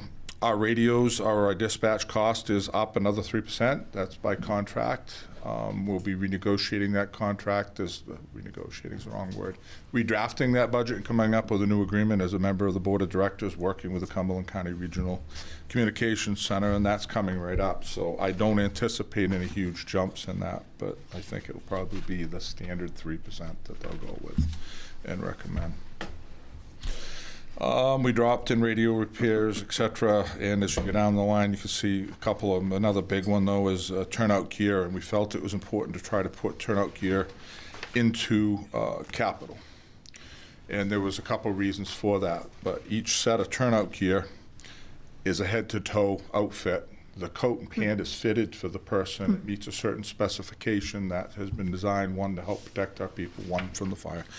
2, it's a cancer prevention garment. We've added several features to our garments to help keep wicking of smoke up through the legs, arms, etc., so that it protects our people. We've even added another piece of elastic in the back to help that same thing from occurring. Our cost on our gear went up exponentially. Every year you hear me say this, I gotta sound like a broken record, and I'm sorry for that, but it's what's happening. So this gear went up $1,000 this year alone. So we took our spec and we went out to several other vendors and we said, can you build this? And we got one that came back. It's Viridian, and the price is about $1,000 cheaper, just shy of that. So we're able to control that cost by doing some legwork and get the same exact spec built for us. It takes some time to get this gear. So, when we order it, it's anywhere from 12 to 18 weeks of time to get a set, one set. So we moved it. The long and short of it is because of, one, the cost per set, the life expectancy of a set of gear, and when we add them all together, coat, pant, helmet, boots are $460, $500 a pair of boots now. It's ridiculous. A pair of gloves over $100, a particular hood's well over $100. So we had to consider that and put it into that, and hopefully the CIP is the place that we should be putting it so it doesn't impact the budget operations as much. And we put 10 sets over there. Heating we left alone, fuel we left alone. We're hoping and praying. Utilities the same. We're hoping and praying. CMP has said that they've stabilized, dropped rates, what have you. We know what ours have done over the past few years. They've gone up and up, but we're hoping and praying that these things will hold and that we're good with it. So some of the things we've done to help control these costs, you've heard me speak about SCBAs and the bottles that expire, and what we were trying to do is buy a few every year, and that plan wasn't really working out because we were running out of money and not able to buy enough of the bottles. We had a cut last year in our budget, which kind of affected that plan to replace some of those bottles, but innovation kicked in and we said, hey, let's find a town or two that is putting in for a grant for these and maybe changing brands from what we use. We were lucky. Arundel was one of those towns. They went to a totally different brand of SCBA. They got a grant, and we were able to pick up all of their bottles and several decent air packs even. They're old, but the bottles had 5+ years left on most of them, the majority. So we picked up 30-some bottles, and all we had to do was hydro test them. So free, go get them, and then hydro test them. The packs themselves, we had to flow test, and we lost several of those. They just wouldn't pass because of their age. But we picked up a couple, so good for us. We got video laryngoscopes on a grant this year. That was about $4,800. We just were awarded a grant in Wi-Fi from Maine EMS, which provides GPS tracking and high-speed internet in our ambulances, and that would be free for 2 years. Part of that EMS money funding that we're using is going to provide armor plate vests for our members. God, I hate talking about that. But we've dealt with ourselves 3 weapons type calls. We were involved in Lewiston. We were staged. We were covering a large area. We weren't at the scene, but we were next up to go. We dealt with a mass shooting / stabbing at a party here just on the town line a couple months before that. Just today we had a threat with a rifle and a shot fired, etc. here in town. So we are dealing with these things, and it's time to pull that trigger and make it happen. And I don't think we're being knee-jerk reaction at this point because we're actually seeing the stuff happen. It's time to provide that for our people that are out in the field at all hours providing care for these patients. Already covered the turnout gear. Oh, yeah, hey, there's a good one here. We're working with multiple towns to provide an ambulance. Our vendor is Braun through Autotronics. Braun is one of the best crash tests in the industry, and it's the ambulance that we prefer to use because of that, and its warranty and its service are phenomenal through this company. Poland, Durham, Scarborough's talking right now, and they're on the edge of pulling the trigger, but these towns are all looking at that and saying, hey, let's build the same exact spec. The only thing that would be different is the outside paint. Our colors will be on our truck. And we'll be able to provide that truck and save about $50,000 by doing it. So that's in our capital side of the budget as well. I'm working with other towns on the turnout gear as well, just as a side note, not really making any great headway, but, and we're looking at other options in our CIP budget and looking at our fleet and the overall, where are we gonna be in 10, 15, 20 years? And we have to look out that far with the prices, as we chatted last year, prices on stuff is outrageous. Makes my stomach turn to see some of this stuff, but I'll give you the examples. Tanker 36, which is a 99, we're looking at $800,000 to $1 million to replace it as it sits as a fire truck today. Absolutely ludicrous. Engine 1, or 31, sorry, because we renumbered for dispatch as a regional entity.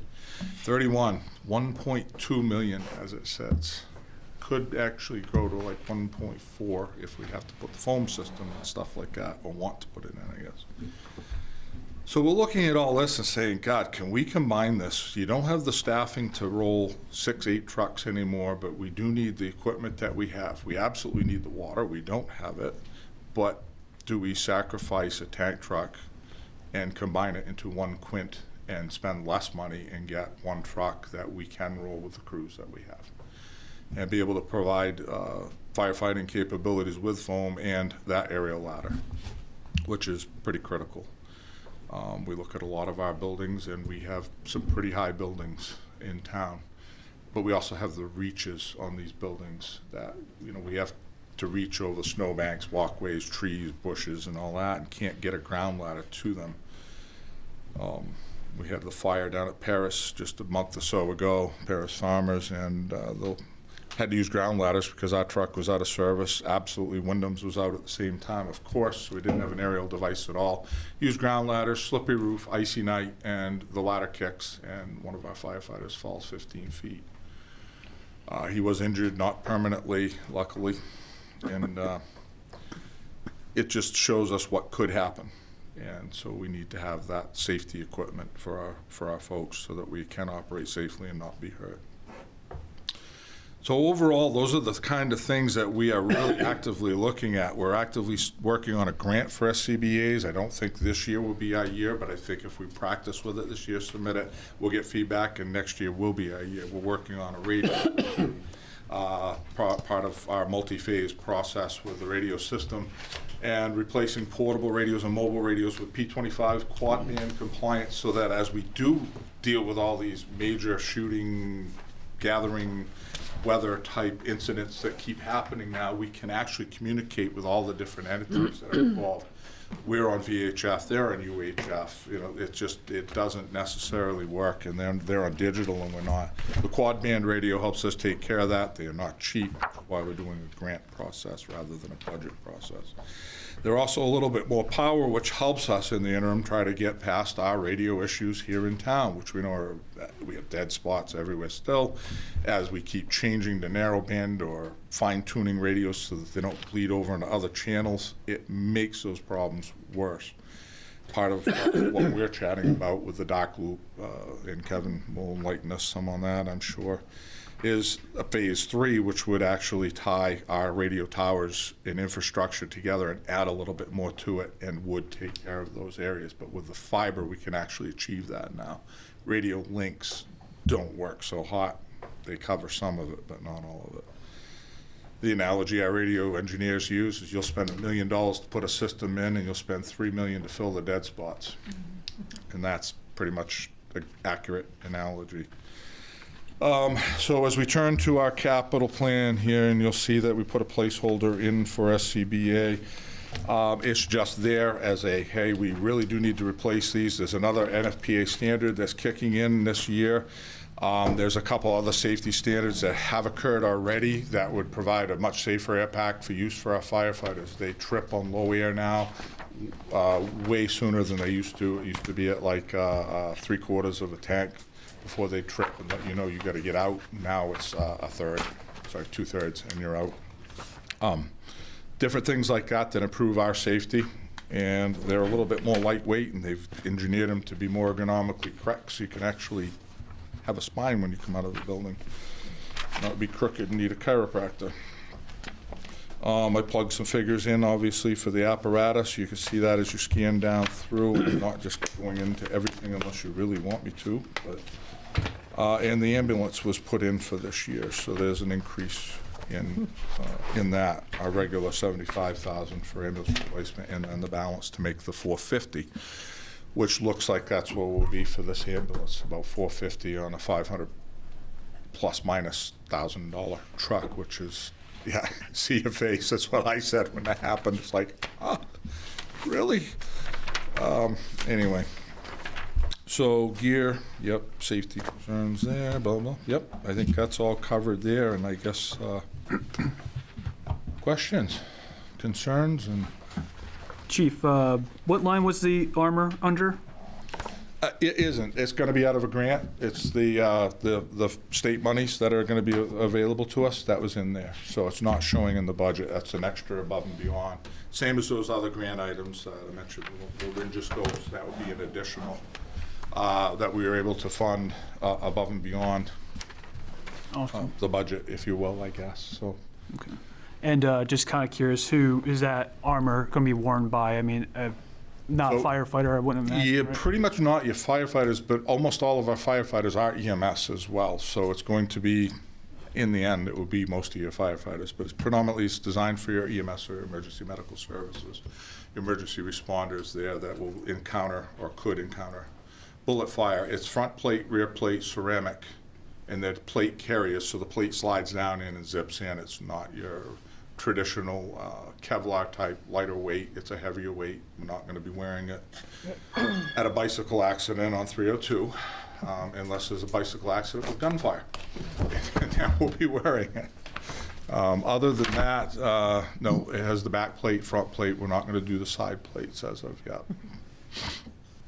Most of the things that we would be involved with, everything that we've done in training, practice, and certification for mass shootings, which we've done several programs with our Sheriff's Department, State Police here at our schools in the past, we will be with them in a formation, but we're in a protected position. We're in a hot zone. So yes, there could be firing of bullets, et cetera, or knives or whatever, but we're in a protected position within that hot zone. And our job's just to come in, stem the flow, blood, pack the wound, and tag them from risks levels, you know, their priority 1 down to their deceased or not going to make it, I guess, at that point, to be blunt. But yeah, that's what we'll be. With the CIP, it says 75,000. That's just the ongoing ambulance? That's the ongoing ambulance. So, yeah. And the balance of that would be, yeah, the rest of the ambulance for 450. So that just keeps building up until you can pay for the ambulance. You're not making payments on an ambulance. Correct. Correct, yeah, unless we decide to do a bond or whatever like they've done in the past. It depends on the financial situation. And that one's not up to me. I just report what we need and ask for it. So you're submitting grants for the SCBA's? Yes. Because of the compliance November 2024. Not saying you're not going to get the grant, but... Yes, Yeah. that's why I put the placeholder into the CIP there. Yeah. Okay. At least that way we can see it there and know that it's coming and plan for it. I guess the biggest thing for that CIP plan is we got to fit it in somehow, figure out how we're going to come up with that. Yep. Run the show. Usually you'd know by like next September or October if you were awarded the grant. Mm. Okay. So right as it's expired. Right as we Out of start into compliance. this Okay, I'm process like- all over again. Luckily, Okay. that's the timing, so, Okay. yeah. Bruce, on the Yes. salaries, I know recently you had interviews regarding lieutenants, captains, whatever you have on there. Do you do these raises and increases based on the time of the budget season? Like, so come July 1st, that's when they would kick into the new rate? I would say normally, yes. In this case, we were able to take a portion of that EMS revitalization money, whatever you want to call it, I guess, and put it out there for them. So we gave them all, each position, they got 25 cents an hour extra for that. And how many are there of those? So in the full-timers, there are 5. There's 1 per shift and 1 EMS lieutenant who's doing the coordination of intake and intake and orientation of new members in the department. There's kind of I guess I should have gone over this, a bigger master plan behind it all.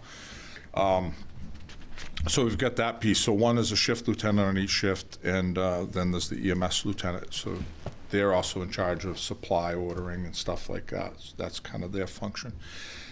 Kind of by default, they're also one of our driver trainers, and that would be the lead driver trainer position in the department. Then on the call side, there were 2 lieutenants promoted. And those 2 lieutenants, their focus is not only their field work and emergency scenes, but they are looking at recruitment and retention and trying to find new ways of bringing in call members, volunteers, if you will, to kind of bolster that side of the department. As you know, it's a challenge. No one's having great luck, but heck, if we can pick up 3 or 4 people over the course of a year that work for us for a while in that capacity, great. You know, then we just got to worry about how to train them, get them into the gear, and so forth. But, But I guess my question is so you're giving everybody jobs and titles, but do they get a raise for every one of those? Each one of those is an officer. Yes, they do. They get the 25 cents an hour. It's just 25 cents, 25 and nobody has gotten the raises yet. No one has yet. Because we have not gotten the money from the EMS stabilization grant. Yep. But I guess that's not where I'm going with it. Is when they, and I guess I understand as far as, and excuse my ignorance on the different levels and stuff like that, is when you've got people on, I mean, isn't that, why do we have to give everybody, I get it if they're being EMTs and they're furthering and whatever on that, but to do retention and other stuff and lead drivers or whatever, why do we have to give everybody a raise for every title, every hat, whatever? They don't get And one I don't mean for to each demean of anybody's those. work. Yeah, they don't get a raise for each of those. They're a lieutenant, they get a raise. That 25 cents is. No, I know, but So- so you have 5 lieutenants, Yep. and then who else would get a raise on there too? Just the 5 lieutenants? Yeah. Just the 5 lieutenants. They're just and taking then on more work. More is what duties. they're doing. Well, exactly, and it's kind of like with, I guess I want to say maybe with the rest of the town, where everybody's wearing multiple hats, is what it is, and I get the different certificates, totally understand that, but I just was wondering how it was all broken down. Yeah. Bruce, on your salary line, how much overtime is built into that salary line? 1 second. 79,978. So Which 80,000. is a drop from last year. Well, sorry, it's a drop from what we've spent this year. And there's a story behind that. We actually had 3 different employees on family medical leave at different parts of time during this year. And one out on a medical for a shorter period of time than that for themselves. So do you think that's going to happen again? I don't think that's going to happen again. So that's why we dropped it and adjusted it down some from where we are today. So we didn't put that same amount of money in. It's an anomaly. 3 people at different times. So could it happen? Yeah, anything could happen. We know that. So yeah. So that's why we came up with that figure, and we got to figure it on basically, you know, on average, just 30 weeks of vacation time to fill between all of them. Doesn't even include Lee and myself. We definitely don't include Mary in that. Because we fill, if we fill my shift, it's with someone as a call member who will just come in and be a driver or something for a day.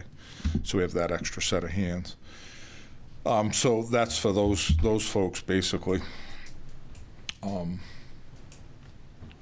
Yeah, so I was just trying to find out the details, and the 2190 of time was the actual, wasn't it, based on what we ran? It was 2,190 hours of overtime last year. Or I'm sorry, how much? to date, sorry, 2,190. Yeah, Hours? hours. Yep. Yep, and we don't backfill the inspector or anything like that. We don't do that either, so. And we only fill 2 out of the 3 shifts. The 3rd shift will remain empty if we don't use overtime to fill the 3rd shift. We have kind of a special deal on that. A person who works full-time could take it for straight pay up until they hit their 11-hour threshold, and then Fair Labor Standards kicks in and you got to pay them overtime after that. But But it gives someone a chance to, one, come in and work some hours, get straight pay, and us to not have to pay overtime for the full 24. So there is another option if we're short on people. So, Kathy, I hear you keep saying we when we talk about filling. Do you do scheduling for that you understand it, or it's just from past? I do the payroll, Payroll. so I understand it. Yeah. So, all right. So, Yep. but when you're doing the payroll, then for them, they're just giving you the hours, correct? As far as the paychecks, or as far as I see their schedule Sees all of also. it. Okay. When we do payroll, it's a multi-layer thing, but it works off from several of our computer systems, which I'll go back to that in a minute, but it works off from that and then the schedule. And Kathy also takes those very items and does a re-comparison to make sure we've got the right hours in for everybody. One, so we're not short, but two, so we're not over. And it just is another set of eyes. So when your crew for comes mistakes, in, do they log into a computer and that starts their time? There's a schedule, a lad tech, which they're already plugged into, and then they have to go into now will be first due, which is another change. We had to make a software change. That was reflected in our budget too. It's a little bit more money. And that was where they For the daily roster. they log in their daily roster, yeah. Firefighter X, Y, and Z, and then they put in their duties that they've done. They log their truck checks and everything. But you actually have to do a manual check of their hours against the paper schedule? And we do, No, yeah. it's not. Why don't you automate it? It's not where a they- paper schedule, not a it's paper. Computer. but it's, they don't go into the Bangor payroll, so No. Lee, the deputy chief, does all the scheduling with the payroll with them and gives it to me, and I just compare them. Just We are pull that changing up. payroll companies in April, so that will be a nice Who change. who are you going with? Paychecks. Paychecks? We were with paychecks before. We They'll will. recognize our shifts, We which should be able to automate everything. it will be better now because I mean, I've got 70 employees. Mhm. They log in, they log out, automatically feeds into the payroll system. Supervisor approves it, off it goes.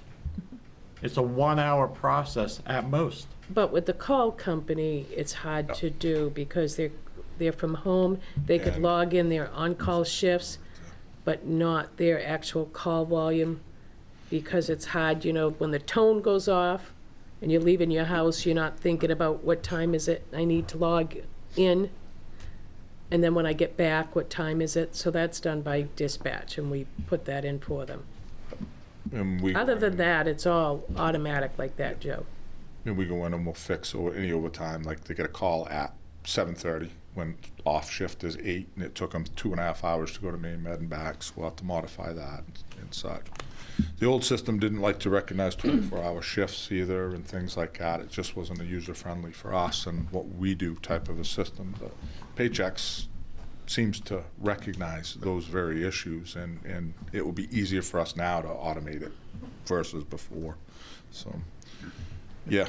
Yeah, I guess that's the difference from emergency versus normal. Normal schedule. Because I look at my normal schedule and I have 20 some odd what I'm employees. saying, 'cause- And it might take me 20 minutes to 30 minutes a week to double check everything. But also I know they come in, they punch in, they do whatever, maybe they forget a lunch versus, oh my God, there's a fire. Or, I mean, today, how many times the sirens went past my house? I'm guessing you probably just, oh my gosh, and go. Right. And it's also different if you come in to change shifts and the ambulance is pulling out and you change right then and there, the guy doesn't punch in or the woman doesn't punch in. So it's much more flying. But I do have a question. How many volunteers do you have now? Last year you said something about down to 10 or 12 or what? Yeah, I'd say we have 12 active or 10 active people. And Say active is what? 5 that take time on the Well, schedule. it's 5 on the schedule, but there's others that come out on off. So 5 people sign up for scheduled coverage, Yeah. for shift coverage? For 5 shift covering shift. And there's 10 that respond to calls, like Mason and the Kurz and stuff like that. So there would be 15 then?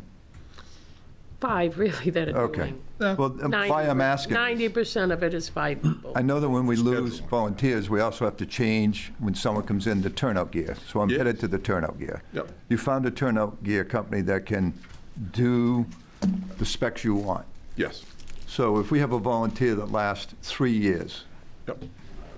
turnout gear's, what, 10, 15, what is it now? 10 years. How long 10 is years it? by manufacturer recommendation, yes. So NFPA has a standard as well, but here's where I'm going. yeah. Can this same company, or is it too big for this, do a custom fit for someone who comes in who's close to the same size? And the reason I ask that is, you said $10,000, $8,000, whatever it was? Yeah, it'd be 7,000 head to toe, pretty much. roughly. So, what's that? Yeah, about $7,000 probably head to toe, without looking back in my record. Okay, so if it's 10K and it costs us $1,000 Probably to repair it, if it's only a couple of years old, and some of these volunteers don't last long. Correct. Have you tried, I know you repair them, I We do can, know that. yeah, we can repair it. Can they make adjustment, or is it just too much, it's too costly? Yes and no. Hate giving that answer. It can be modified to an extent. So we had someone, actually for a while, Cliff was wearing NASA's old gear, as an example, because you recognize the people. We had it made down to Cliff's size, so it would work, because we didn't have any to give Cliff at that point in time. And it could be done. The company that did that is out of business now, and it's very limited. And it's really resorted, because of liability, back to the actual gear manufacturer. So Viking isn't going to want to take a set of Globe or Morning Pride and modify it. We'd have to send it to Globe if they'll do it for us. And yeah, that's kind of the challenge we have. But Oh, that would be a challenge if somebody only stays for like 3 months and then all of a sudden it's... that's a problem. Wow. Yeah, and that's a problem that another night's discussion, but people get stolen by other departments and stuff. And we were working on legislation to try to cover the cost of that and make a proposal to the state, so anyway. Well, thank you for your letter. Really reading that helps a lot before we even get to here. And you hear all the questions. I can't imagine what it'd be like without that overview. I know it, I know it. True. So, just a general observation. I know you talked about it. So you feel like you're fully staffed now? We're fully staffed and full-time folks, yes. We need to have that depth of the return people who will come back when you have 2-3 calls at a time. And as you can see in the cover letter, actually, that's happening so much more now. We're headed down that same trend as Wyndham was years ago, and they're at 3,000 plus, probably 4,000 calls a year now. They're just nuts. They can't cover it all. Yeah, just an observation, because I live on Main Street, so I see when you guys drive by. I don't have, and you guys are just sometimes, constant. 3 times in a, that's my question, is that you are, because I know last year you were talking about, but now you have the staff.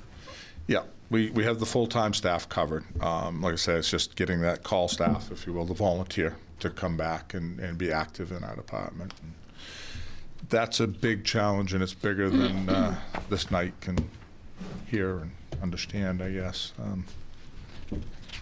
Okay. There's a lot to it. I got one more question on I have the a couple, calls. too. The call volume? Yes. Yeah. Usually you have it in here.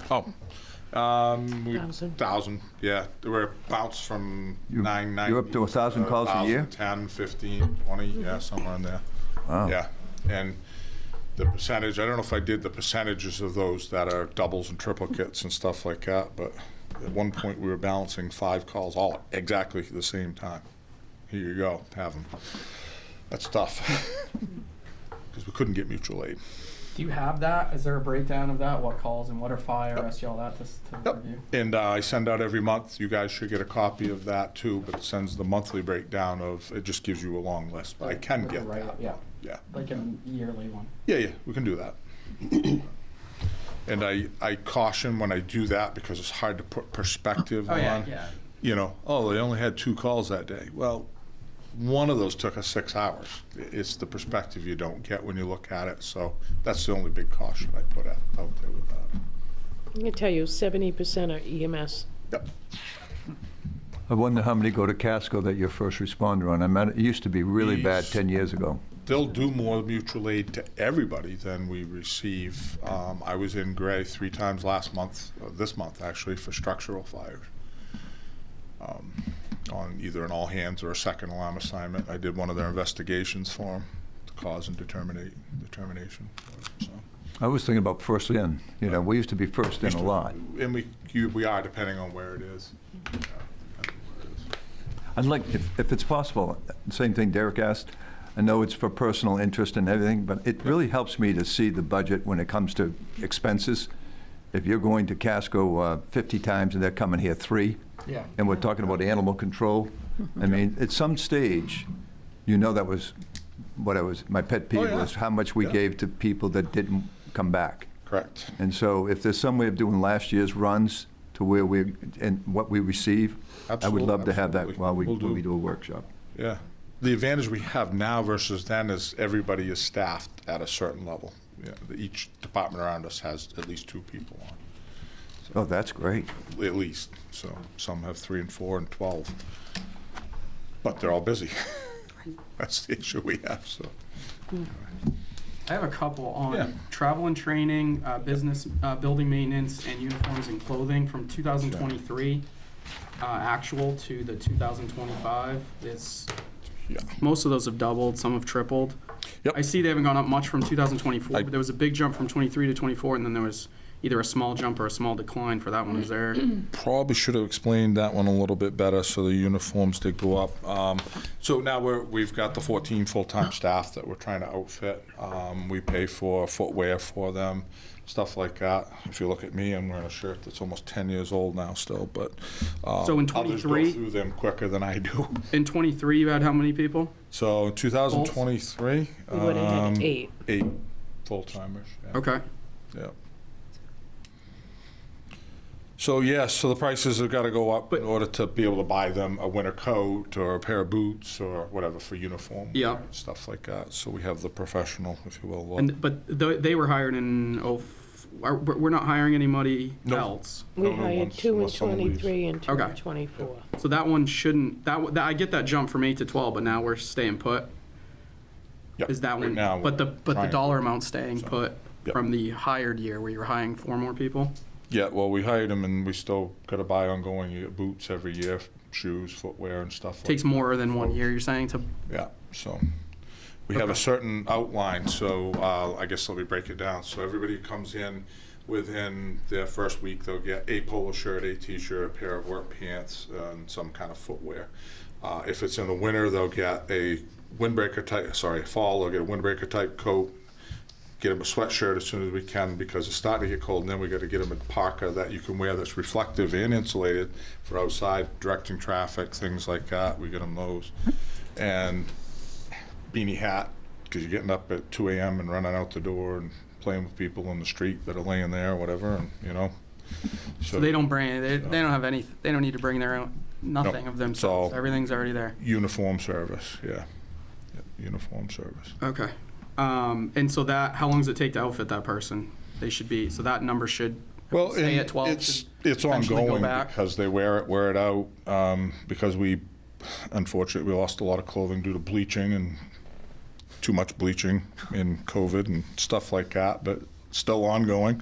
And we do maintenance on vehicles and stuff. Now we do have some coveralls and they work and they're supposed to wear them, but once in a while you'll get into something, you get grease and it won't come off your shirt or whatever. And, you know, you can't wear that into someone's, you could, but be unprofessional to wear it and such. So it is an ongoing thing. We will always have to buy uniforms and footwear and such. And then the other 2 are building maintenance. Okay, building maintenance. Went from 6,800 to 13,000 and then came back down to 11. I have to find it. Right there, building maintenance. But that's a double, just under a double from 2023. Yeah, I'm not looking back at that one, and I don't remember what we did that year. Did we replace flooring? Siding. Yes, right. We had a rotten area around one of the walk-in doors. We had a bunch of siding that was leaking around underneath one of the eaves. This is the building up on the big building. 1443. So we had to replace. When was that roof replaced? Roof was replaced in 15. David was here. 2015. 15 is when we bid it. When was it built? 15, 16 is when we put the roof on. 2002. 2001, Dennis? Completed 02. 02 was completion, yeah. All right. Yeah. And roof was 2015? Mm-hmm. Okay. It was an asphalt shingle roof that was put on poorly. Oh, yeah. In the beginning, and we had a lot of ice dams and leaks, and so Dennis and I worked on a grant to get insulation put in it and properly vent the thing so that we wouldn't get ice dams, and we could heat the building because we were originally spending about $16,000 when it opened on heat every year just to keep it heated. Yeah, I mean, it was huge. that Now roof look should what we're be down to. 30-year roofing. Oh, yeah, should have been. Okay. Actually, it should have been metal to begin with. I know it got caught in the beginning, but And there was a history to it. Yeah. The heat loss, the ice dams, I repaired the roof 3 times myself. Yeah. The ice dams were 2.5 Oh, yeah. feet high. That's why we had to re-insulate the thing. We did an RFP, And so the insulation was done the same time as the roof? a couple years prior. yes. Yeah. Yeah, about 2 years prior. That was a grant too, by the way. The roof wasn't, but the insulation was. That was a $40,000 grant, something like that. Maybe more. And now the siding was bad when? That was, Again, it's a rough estimation. We did that metal siding and repaired the wall. 23, What's that? 23. 23, 22. well, that was the year it was low. It's right in there. Yeah, it was the year it was high then. The jumped year, okay. And we had a door replaced. And So you're anticipating that again? Is that why it's still pretty high on this? No, that would be our average ongoing, though. I mean, we've weather strippings on overhead doors. I've got one overhead door that all the bearings need to be redone now. It's getting really noisy, but you got 8 doors there at that building that need to be taken care of, and all the walk-through doors. Toilet valves, things like that go. We have, 6 toilets, 7 toilets in the building, so. And we had actually Yeah, asked for yes. a metal roof, and it was cut for asphalt. And then the ice dams got behind the vinyl siding. Yeah, So that was the other the issue. plywood got rotten. I replaced the vinyl siding in 3 different locations. And then the place he's talking about is where the 2 buildings come together, where 2 roofs come into a Yeah. roof. And it was disaster. I get that. I get why it like jumped there, but what I'm wondering is why it jumped and now it's just staying high. And Where do we come out on the mold? Yeah, so mold was mitigated, and we have not had any repeat. Yeah, and then the insect issue has been, so far, so good. probably getting rid of the moisture. Yeah, You increased the ventilation there, so that should have taken care of the mold. Yeah. right. Yep, definitely. And the only other one was training. That one from Yep. 2023 till 25 is tripled. Well, 2023 was COVID, so the budgeted was more, but the actual spent was Low. because we didn't do a lot of trainings due to COVID. Now we're Oh, it was back into budgeted at. Yes, it was budgeted higher. Yep. Because every, and kind of give you that background, which you might not know, but every EMS provider has to attain a certain amount of credit hours annually in order to relicense in A3, and now a 2-year period is coming to us. We're going all national registry, so we have a 1 year less to achieve it all. A paramedic has, 70-some? 60 every 2 years. So every 2 years, 60. So are those at a certain time of year though? Because you've only used Yeah, it depends on as of January classes or occur. 12/31. It's only 1,700 out of 13. Kind of at that whim of when the classes occur and stuff. I'm going to a conference mid-month at up country here for Maine Chiefs, and it'll be a good program. It's the first one I've gone to in probably 2 years. But it's important for our guys to be able to get out and do some of these trainings, and so we just put 2 people through the EVOC, train the trainer, so they're certified to teach driving, emergency driving. Yep. So we can do that in-house rather than pay $500 per student to go to a class elsewhere. So, kind of the things that we do with that money and such.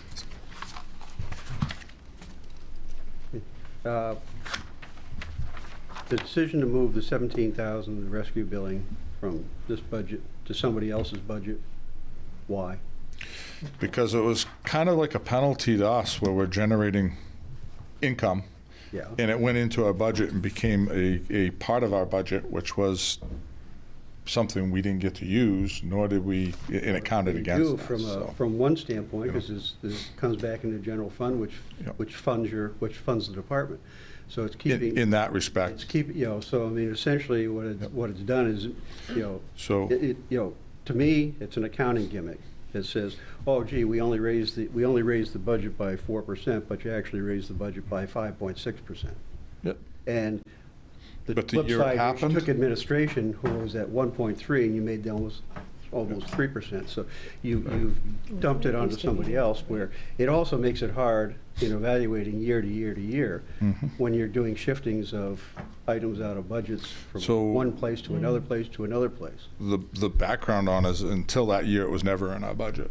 No, because It just suddenly came into it as. the select board took it out years ago because of an issue where we had $10,000 predicted and we went to $80,000, and it took out a third of our budget. Yep. And so the select board at the time said, that doesn't make sense for you to be penalized for raising more revenues that goes into surplus. So they took it out. So that answers that. When was that? Back in, it must have been, I came in 99. I think it was probably 3. Yeah, when I came on board. Yeah. I remember it happening, so I know it was close. Yeah. And it was foolish for us to be billed for bringing in more revenues as opposed to what we spent. Didn't make sense, at least to that select board. Well, it just seems, I mean, the billing is being generated out of the fire department. And the reward goes to surplus. The reward, well, the Yeah, I wouldn't reward say goes to the surplus, taxpayers. goes to the budget. Think about it. What are you going to make this year, Chief? What do you think the revenue is going to What are bring in we, this year? 74% of our predicted already, so I think we better be about 170, 169, 168, right in that area. Yeah, and next year, you're predicting 220. Yeah. So we're going to guess and put $2,200 in, or whatever it happens to be for billing, and if billing goes up, it just made sense to take it out, and it has made sense for 22 years. And I think you were on the Budget Committee, Ralph. In 03, weren't you? What? Yeah. Excuse me.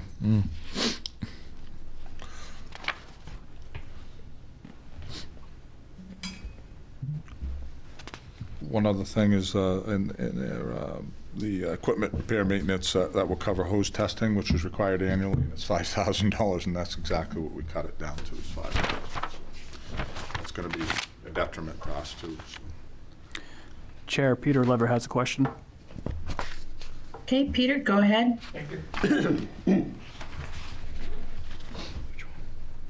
So first, and I'll make this short, but first I have to tell you, I know I share with everybody in this room the esteem that we have for first responders. I say that especially after 40 years in emergency medicine, so I kind of know. And I actually got a chance to look at that video laryngoscope, and it was light years ahead of what I had to use, I got to tell you. So makes it a lot easier. Just a couple of questions for the chief. The turnout gear that you have, the vapor barriers are still PFAS? Good question. Yes. Unfortunately, every set of turnout gear out there is made with PFAS still in the vapor barrier. Okay. Something they're working on in the next standard, it will be removed. But that's going to be 5 years out probably. So I'm sure you're aware that recently in the lawsuit against the NFPA regarding a cancer associated with PFAS turnout gear was thrown out. Yeah. However, my guess is that it's not going to go away, and so I'd have the town think in terms of liabilities down the road. As far as, could I ask you, I mean, are you satisfied you've got enough funding for cancer screening? No. Well, that's a problem down the road, liability-wise. So I would say that would be something to consider in your budget. I'm not going to ask you how often you screen them, but if you're like most municipalities, it's not enough. So that would be something to consider as well. And I guess, did I hear you say that you cut health and safety? We did drop health and safety down a little bit, yes, and that would be the line item that we would normally use. The reason why we did that was simply because we don't have the intake of that many people. That's where we pull our JPA, our job placement assessment, their initial physical, and our fit for duty, our ongoing physicals from. Sure. So as we age, I'm the one that needs the most physicals right now, unfortunately.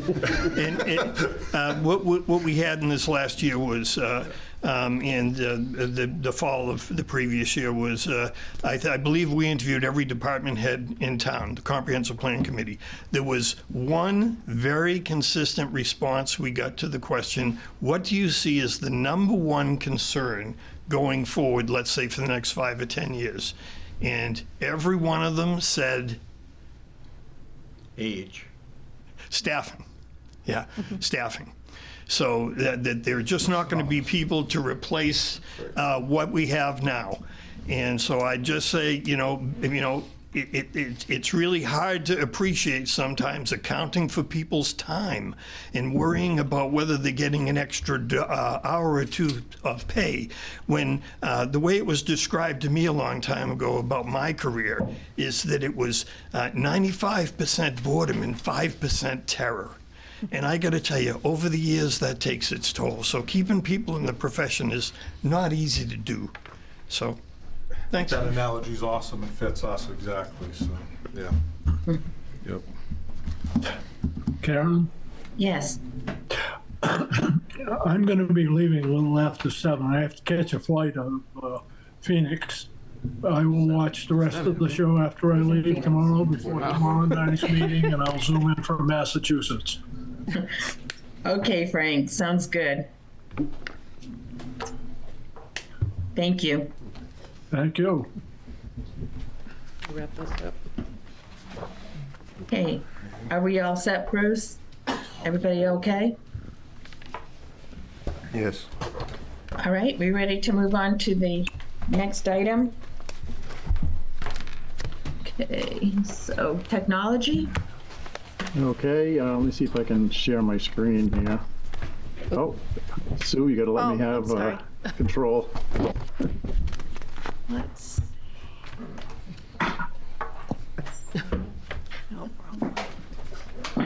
There goes Frank. He forgot to turn off his thing. Who can share? He doesn't want to leave. Yeah. Okay, it should work now, Kevin. That would probably answer a ton of my questions. Yay. Now, you should be able to see the network overview, the hardware network overview. No. No? Okay. Let's try that again. Now it's coming up. There we go. Oh, there we go. Okay. So for those of you that aren't familiar with, what the technology department does, we cover the entire, all the buildings, all the hardware related to information technology, which is not just computers, but it's electronic locks, video security, phones, and they're all tied together through the internet right now. And that's one of the issues that we're trying to address with what you've heard earlier tonight, the dark fiber. So you can see where everything goes point to point now from a cable modem basically in each building except for one place. If you see what's in red, if you can see that, those are fiber links. And so we have basically a fiber link now going from the internet to the town office. And that's where we get our internet service from. So we've got to separate what's physical and what's actually the service. So that provides us with the ability to get out into the internet and access all the services for the town through the internet.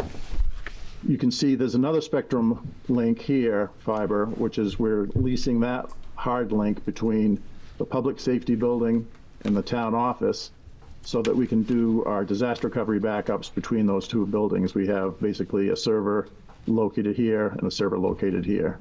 And we have one other fiber, which you can see, which goes from between the broadcast studio that you're in right now and down to the town office that we put in about 14 years ago ourselves. And we use that to do backups between those two buildings also and to get the service from the internet to those buildings. We also have one other fiber which goes over to the Jordan Hall Middle School, which we put in ourselves 13 years ago. And that goes over so that we can get service in the gym where we can do broadcasting from and have meetings. So what we're looking at here is we have, if you have questions on the, I'm not going to run through all the accounts because the regular operating budget has stayed almost identically the same. But what that budget gets applied against is all of this hardware and software that you can see in this diagram.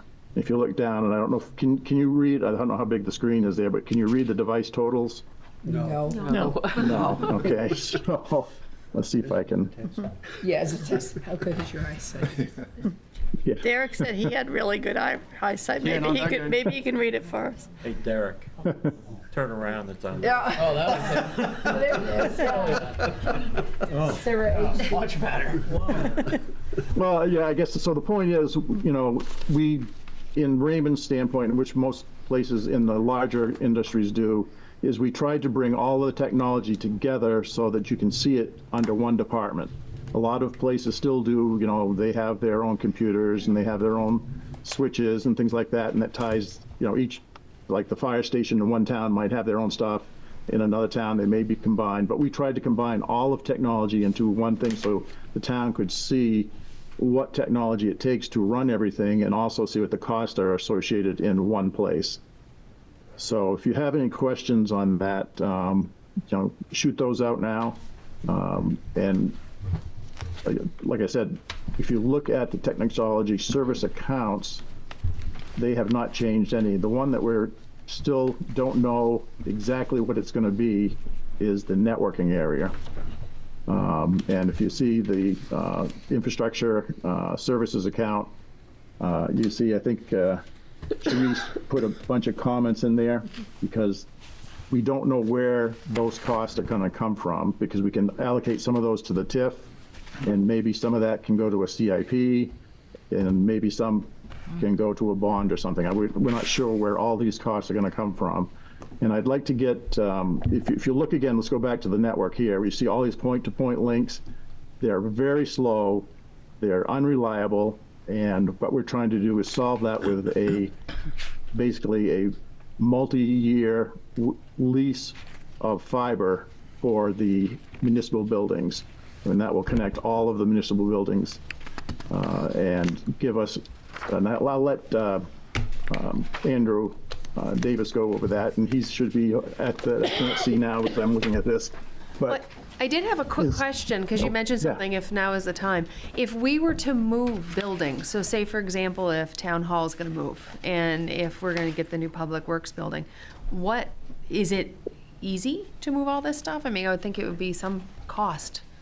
The cost would be setting up a new server room, and you can see, so if you look at the Raymond Town office, all this, the server equipment that's there, and all the other cameras and everything else, basically all that stuff does have to be relocated, and the cabling has to be redone.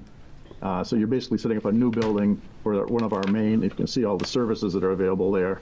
That would be a fairly substantial cost, and I would think that would be a capital budget item in the future. Okay. We're looking at designing the dark fiber ring, which is going to replace the internet portion here, with a private network for the town buildings. So in that private network, there'll be 2 entry points from the internet, but it won't be all of these individual places that go out to the internet, go through the internet, and come back out into another building.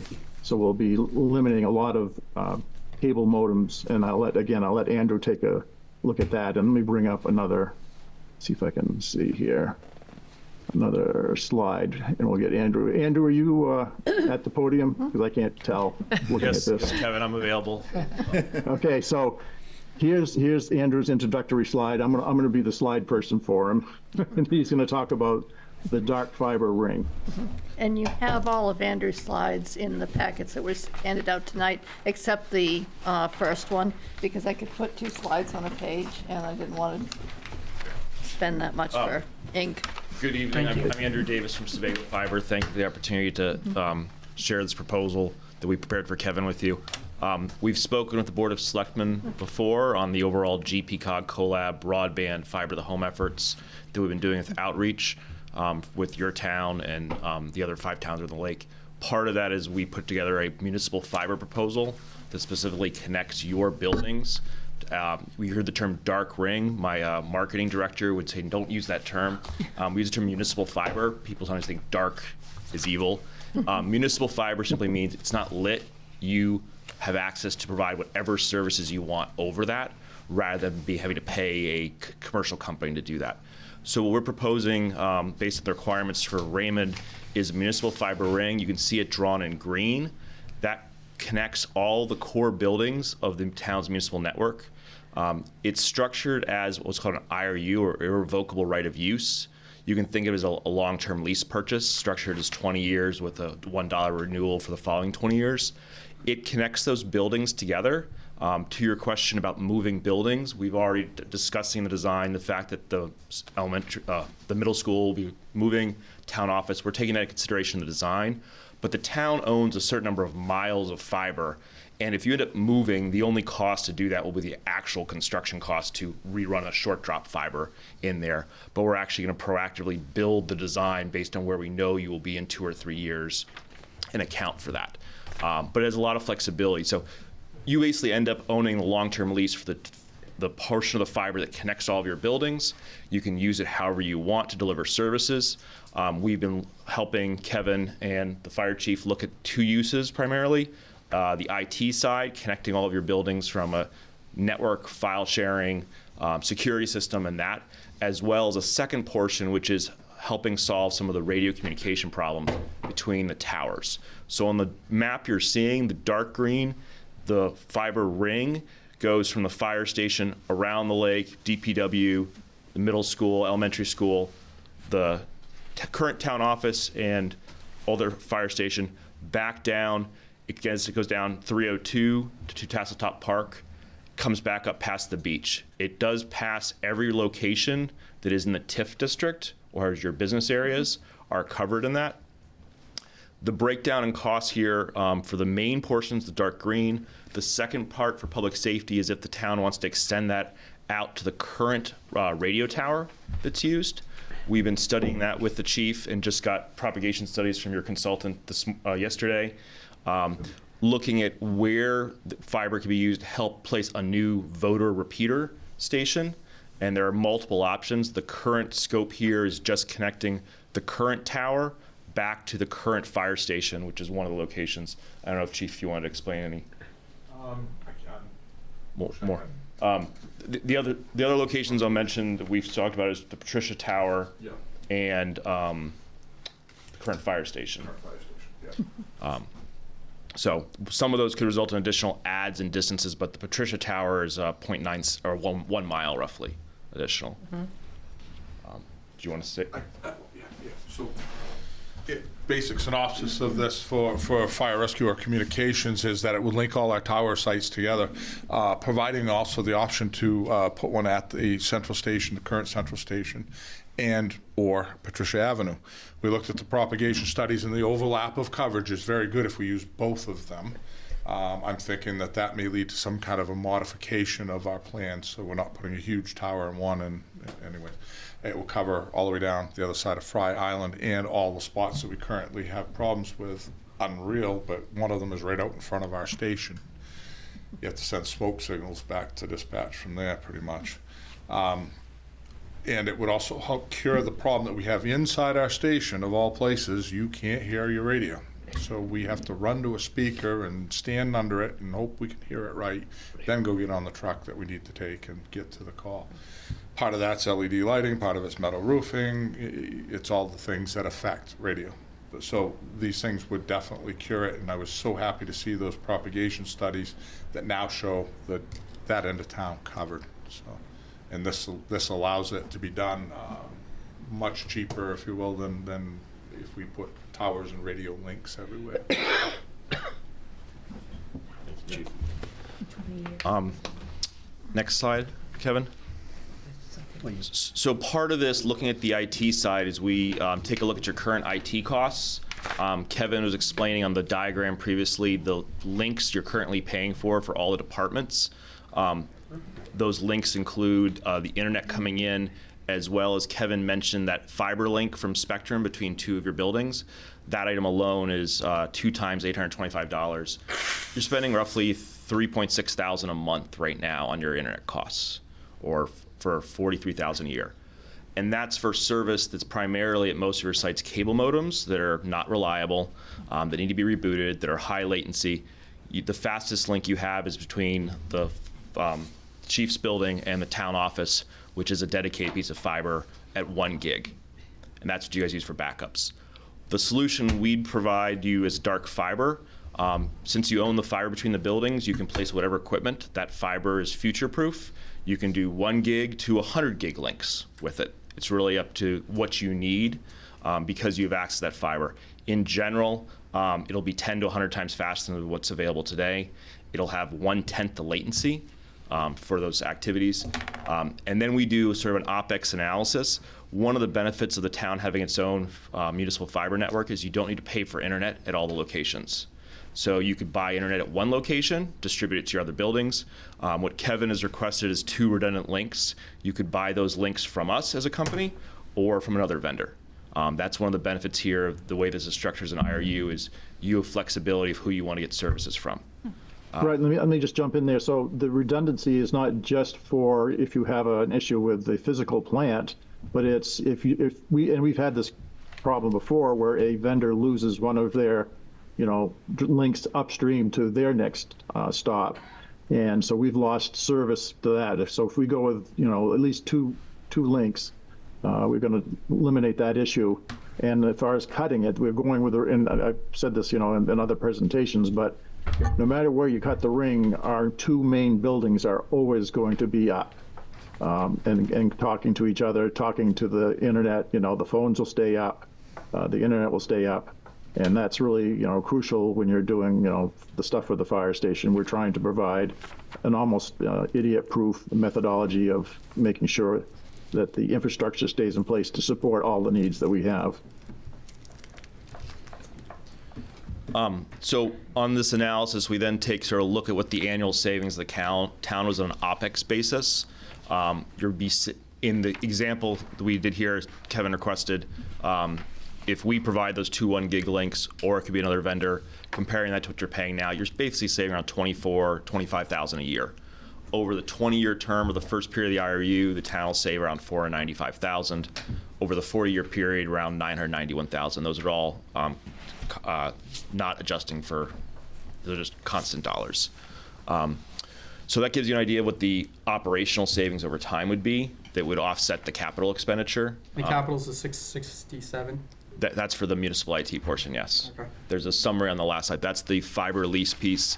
And then on the last slide, you also see that Kevin requested the cost if we provided some of the electronics for different pieces broken out by both the town's municipal locations as well as the public safety. And that's the town owning the electronics. So it's a 27-year payoff, basically, from the savings? Yeah, that sounds about right. If it's not to the public, if the Valley Road one isn't in there. Yep. What's the 75? The electronics and optics. So the IRU provide you the fiber between the building. You then need the equipment to light it up. Okay. Yep. That is if you do a capital purchase of that. That's us doing a high-level budget quote right now. Okay.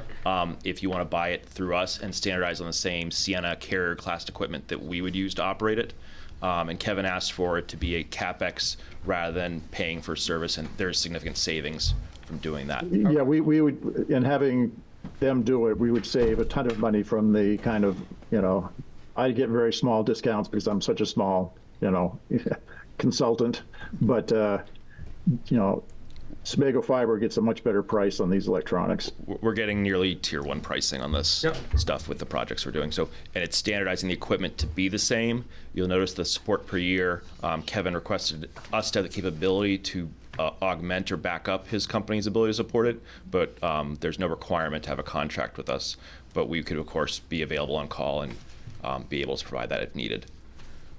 Can we go back to the previous slide? So we're going to spend $800,000, and that's just for the town to have better service. How do the citizens of Raymond I have a slide on that, tie sir. in? Yes, so there's a slide on that. So part of this, the overall thing, is that we look at the municipal fiber project as a way to accelerate broadband deployment. So this is the summary slide of where we are with analyzing the interest in the communities. The areas in dark green, you'll notice they match the areas that ring is, but they also include the adjacent roads and neighborhoods. This is based on the survey response data to date, where we will invest additional capital to cover the areas surrounding your ring. So basically, the fiber that you guys are putting in is a portion of the cost of the main fiber tube. We are paying for the rest of the fiber and the drops, and then we can already reach in all areas. We went to at least 250 feet past your main drop. But then you'll notice along different neighborhoods, there are multiple side roads that the data supports. It's close enough that we are building out. That's the green areas. The blue areas are then the areas that are immediately adjacent, and then as the sign-up data from the community reaches a threshold, we'll be able to build that. And most likely, so the areas in blue are the areas that we see in 2024, that as long as the sign-up data hits there, we will then build, and that will be fully served. And that sort of gives you a view of where we'd likely end up in 2024, 2025. Then the areas immediately adjacent to that, if interest become continuous, we can continue to build out year after year. There are some significant areas outside of the core ring here that have had significant interest, but they are 1 to 3 miles away from this right now. And we can come back and give a larger summary on the broadband piece. But in general, this will cover about half the town will get coverage as a result if the signups continue in the areas that are adjacent. Some of the areas you'll see the blue outline. There are some areas that are underground buried. They'll have a higher sign-up threshold because our cost of construction is higher for the underground areas than for aerial.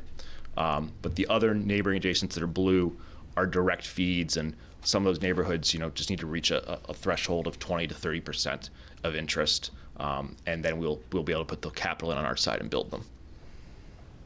How much interest in the blue areas have you gotten through the survey so far? It totally ranges by neighborhoods. And we've been running the survey during the winter season, so we don't have great confidence in the data yet to extrapolate.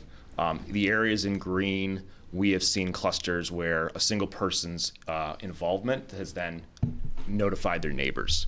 So we're still actively working on the community outreach portion of different areas. I would like to show more of this is all solid green, but we're not going to overcommit from what the data shows so far. So we would continue to provide updates on the additional areas that become definitive builds as the data comes in. And I want to throw a big thank you to Teresa, because every time she went on the internet and said, hey, please, on Facebook, please sign up and take the survey, we had a big jump every time she did it, and I don't think we would have gotten as many responses if it hadn't been for her. Is she getting free internet because of that? So we did, it's a good point, we did make a statement that we would be doing referrals, and we are counting referrals for businesses and citizens. So there's one person in each town that may be receiving internet for, I think, 1 to 3 months. That's a small amount for the return, but no one else. Put it out on the internet right now. Do you know what I mean? I think the key thing to understand in our statistical analysis is we do not believe we're reaching your year-round residents very well. 90% of people responding to the survey are year-round. We have not reached any of your seasonal residents. They don't want to be here in February. They don't want to do a survey in February. So that's the next part of that outreach that needs to occur. That'll continue. Do you have provisions for people with lower incomes or inability to pay? Yes, so in the areas, there's a federal program called ACP that we are participating in our grant areas, and we would here as well. That program is subject to congressional renewal, but we will, we offer plans that are designed to be as affordable as we can. And any state type program that's offered there, our biggest challenge is actually and we've given this feedback to Maine Connectivity Authority, as we'd like to see whether those programs are funded by Congress or not, the administration of those programs to be kept funded so that we have a way to equitably provide discounts without having to request, hey, give us your taxes to prove it. That's the biggest problem in those programs. How's the regulation as far as the fiber goes with, once you have this loop, would another company be able to come in and utilize that for competition? Or, for example, Fry Island has it, the whole island, runs down State Road. So we own the network in Fry Island. You do? Yes, that's my network. That's good enough. No, the question really is, okay, so in this case, in fiber on the poles currently in your town is Consolidated Communications with copper and Spectrum with a mostly copper, a very small amount of fiber. On Fry Island, we built a 100% coverage network in just over 2 years. We are an attacher, licensed by Maine Public Utility Commission. We have agreements with the pole owners, Central Maine Power, and Consolidated Communications. So we attach a new piece of fiber. The fiber that we build in place, we own and operate. The town will have an IRU on a portion of the fiber in there. And from that point of view, it's open access because we've given access to the town to light it. We are open to other companies or municipalities who want to lease dark fiber from us. That's what I We said. plan for that. Would we open the network to be 100% open access, like in Europe, for another ISP to do the same thing we're doing? Most likely not. But unlike Well, yeah, but you gotta, okay, let me break in again, because there's the physical plant, which is separate from the internet services. Yes. So everybody's got to listen to that, and we could go with some other. Theoretically, Spectrum could provide internet services on on that fiber.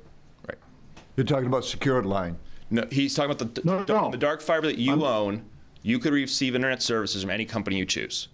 Okay. That is On the rest of the residential networks, so I thought where you're going with the question, where we built into a community or neighborhood, we most likely would not open that fiber to Spectrum or another because they. So the green versus blue?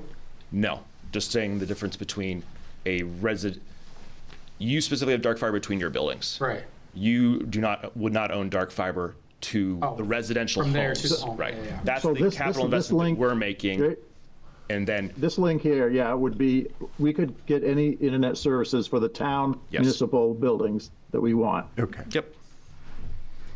You could choose to get service from Consolidated, from Spectrum, from anybody else who's available to service in those buildings. Well, let me use an existing line because it goes by the house. Realistically, what we heard is Fire Island paid for the run. And what I'm hearing That's you not say correct. is they pay, you own it. So on Fry Island, the network was 100% funded by me and my family building that network and by our subscribers signing up. On Fry Island, there was an install fee that was $500, it's currently $600 for installation. That is not our strategy on the mainland. On Fry Island, there was no cable, there's no options. Fry Island's also a different market because it's everyone's second homes. Okay. So we funded it through capital investment by my family and by the residents who wanted service. The town of Fry Island did not participate in that build at that time. They are a customer. They are actually the last customer to sign up because they wanted to stay neutral.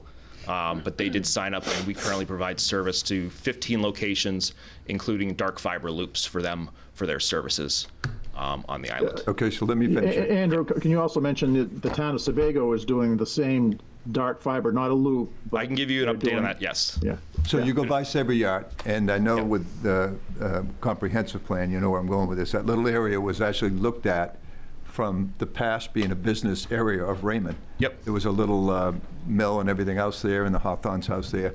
So if you do this for the town, we go with this in the town, would that line be accessible to Sabre Yacht and every, that general community? Sabre Yacht is in the blue area going from the corner of the fire station up past there.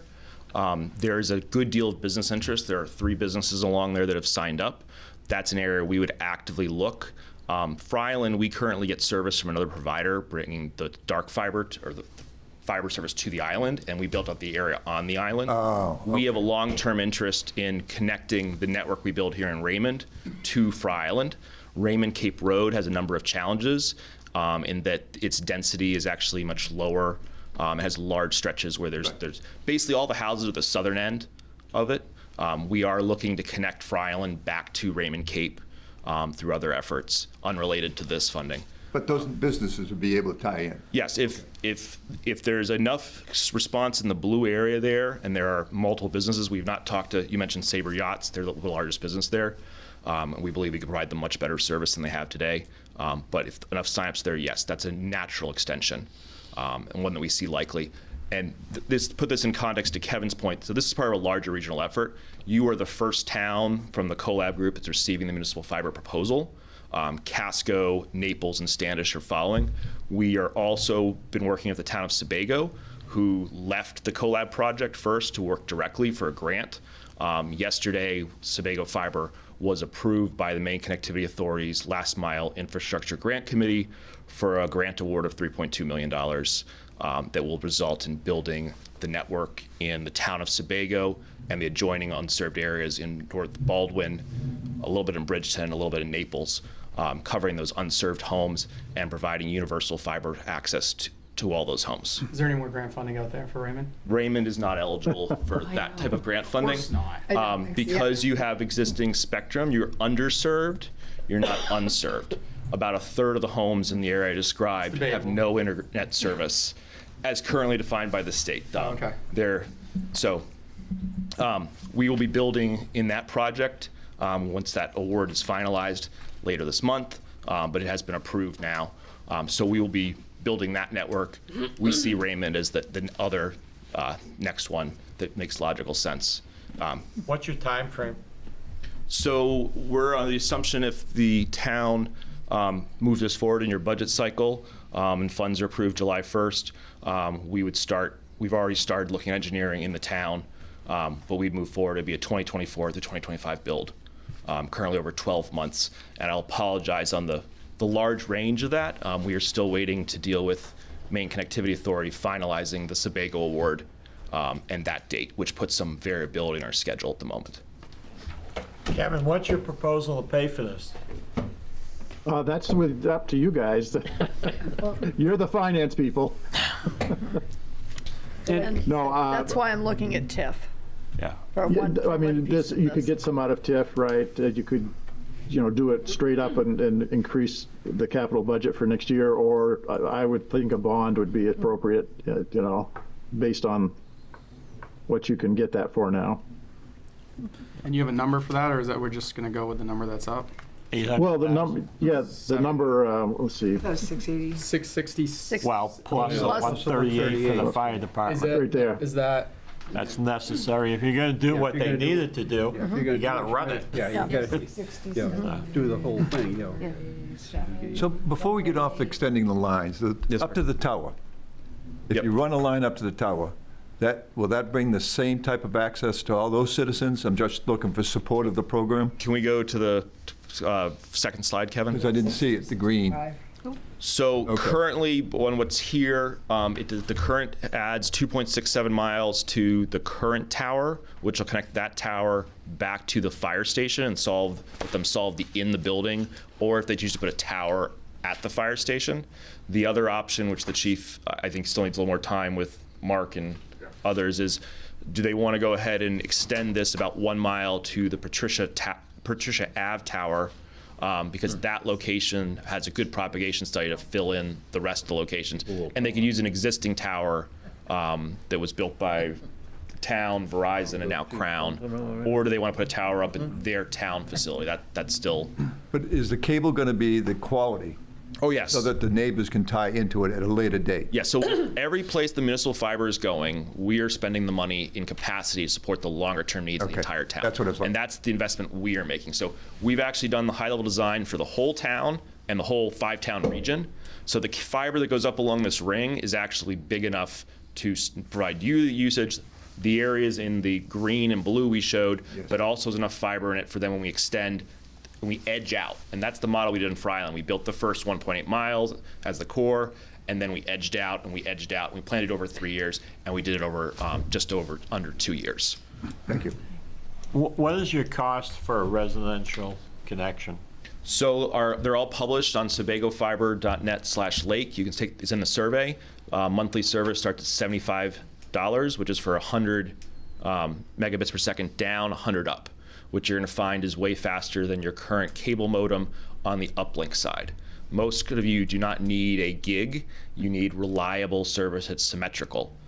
So 75 down, 75 up is the starting package. The ACP price for those who qualify for Affordable Connectivity Program, ACP provided a $30 per month option. And does that slow down ACP? The ACP package is at 50 down, 50 up. And what was the regular? 100. So it's half. Yeah, but Question. for Yeah, most, so I'll give you an example. I'm paying for a commercial service right now to my house from Spectrum. It's $260 some a month, and I'm only, I get, maybe if I'm lucky, I get 500 down. Yeah. But critically for me, I only get 30 to 40 up. So even with the lowest level of service that you're going to get, that's going to be offered by this ISP, we're going to get a huge increase in the reliability and the ability to upload data. on Fry Island, the primary package is 75 down, 75 up because we have limits. I've had no one upgrade from that since they started. They've all been very satisfied. It's all about the latency. The Zoom calls like today, it's latency, not bandwidth. I want to ask you something. It's not to be a smart ass. Go ahead. My home state of New Jersey, we did away with fiber.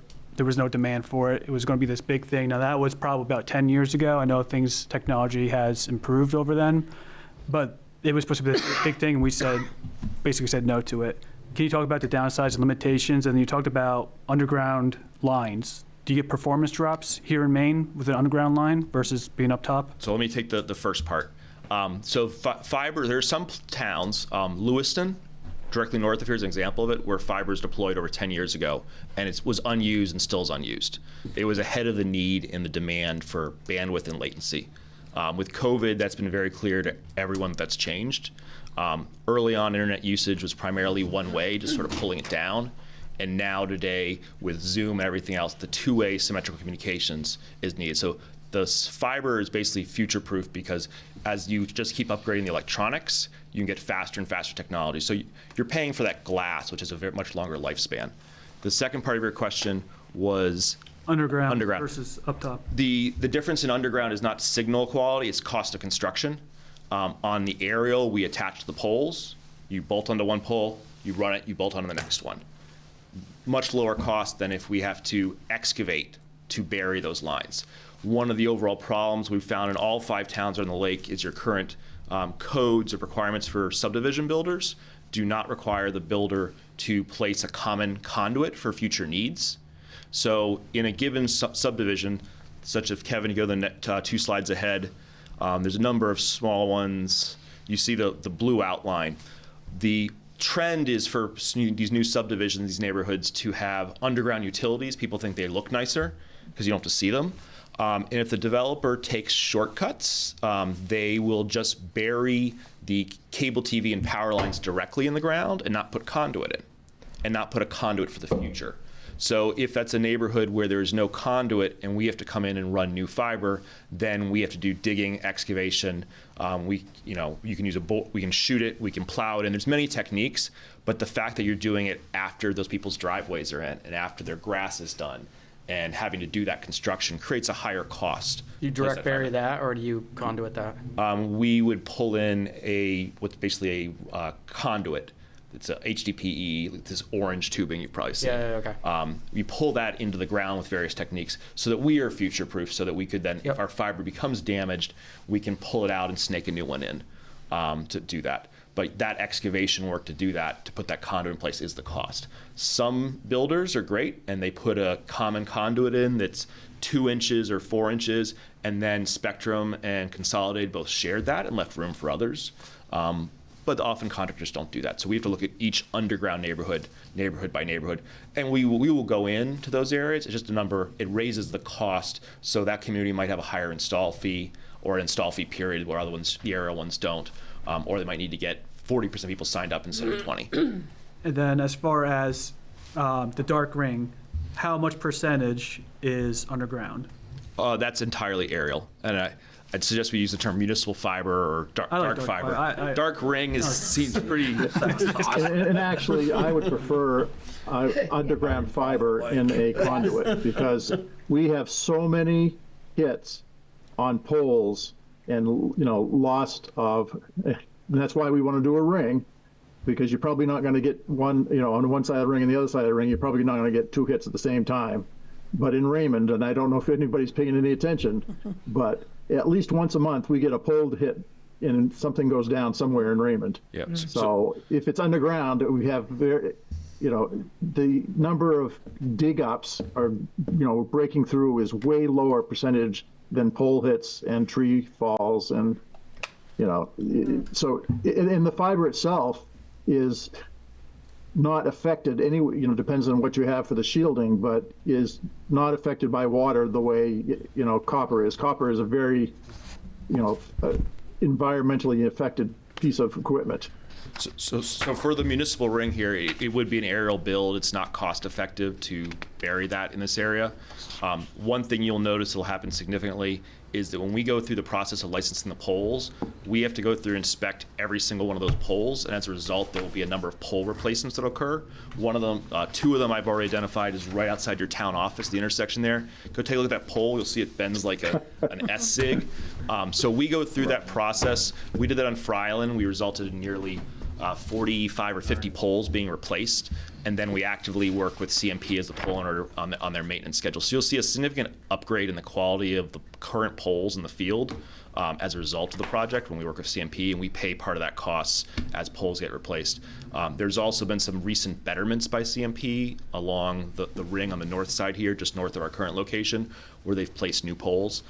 So you'll see basically the poles that are newer to CMP's newer standards are going to hold up much better to car strikes and other things that come in. CMP is going through a program throughout the whole state where they're going through a hardening. So the class of poles they're using from these very small skinny ones are going to much thicker, heavier poles that are more resilient as a result of all the damage in the last 10 years. And that's one of the reasons CMP says the prices of power has gone up. But we did that on Fry. The number of outages and breakages go down. Obviously, we don't have the same car strike issues as you do in Raymond. Not as much velocity on a small island. But the general, the engineering we do on the poles will get the fiber in a position so that if there is a car strike, probably the fiber being damaged. Kevin's concerned about it. In reality, in most cases, the fiber is not damaged. It's less likely to be damaged by the car than it is by a repair crew coming out and then accidentally cutting it. So we do. It's actually the big pine trees that I'm concerned with. Yeah, we've even had huge ones there fall on. And in those cases, it's the crews come out who actually take a chainsaw to it. It's more statistically likely. So we proactively actually send our crews out whenever there's fiber down, and then we work with CMP and the tree crews to protect that asset. So we're not concerned about that. I think the smart thing Kevin is aware of is by building as a ring, he's focused on reliability and giving you that key service that you don't get today with the cable modems. And so that would be additional to the cost summary, correct? Which- You get like new poles. And So in this cost, you're getting a fixed price for the RU. The actual variability in construction, anything related to pole replacements, that's my company's problem. We have to deal with the cost. You're getting a fixed price that's for the miles of fiber that you're getting. And then for the first 20 years, we are covering 100% of the maintenance on that. And then at the renewal point, there will be a maintenance fee, but it's not going to be significant. The name leads me, and the statements by Kevin with trees and pine leads me to think you're a local company. Yes. Staffing's had to get, not only just in the fire department, but everyone who works there. I don't care if it's daycare, it's very difficult to get staffing. Mm-hmm. What are we looking at when we have these windstorms, which are now the biggest issue we have, even compared to winter storms? So maintenance, how big are you? Sure. So our current fire plant's on Fry Island. We do take a different approach. We start from a lean side in that, on the construction and maintenance side you're really referring to, everyone, including Consolidated, uses all contractors. We have a prime contractor that's actually located in Baldwin, right across the lake from here. They would be doing a lot of this construction work. They are local. Do you guys remember the microburst that hit Sebago and Fry Island, killed a young girl over at the campsite? Oh, yeah. Power was out to Fry Island for 36 hours. We literally finished building our network the 2 weeks before that occurred. That storm took out power to the whole island, 600 feet of outside plant, which is both the power lines, Consolidated, and us were all demolished the ground for 600 feet, the core of our network. We stayed up the entire time. We mobilized our crews, and CMP literally left the island telling me that they had to stop repairs. They couldn't put the communication wires back up because they had to move people elsewhere and they didn't have the right equipment. I called our subcontractors 40 minutes later from Lewiston. We had our subcontractors down the island with a ledge rig, digger derrick, power-related bucket crew, and we restored everything and never had an outage. So there's versatility in that we have relationships with the contractors set up so that we scale and respond to the storms. The same people that are installing the lines for you are coming back and repairing. We have agreements with our contractors that do the construction to be on emergency call. And that's the way all these companies deal with it.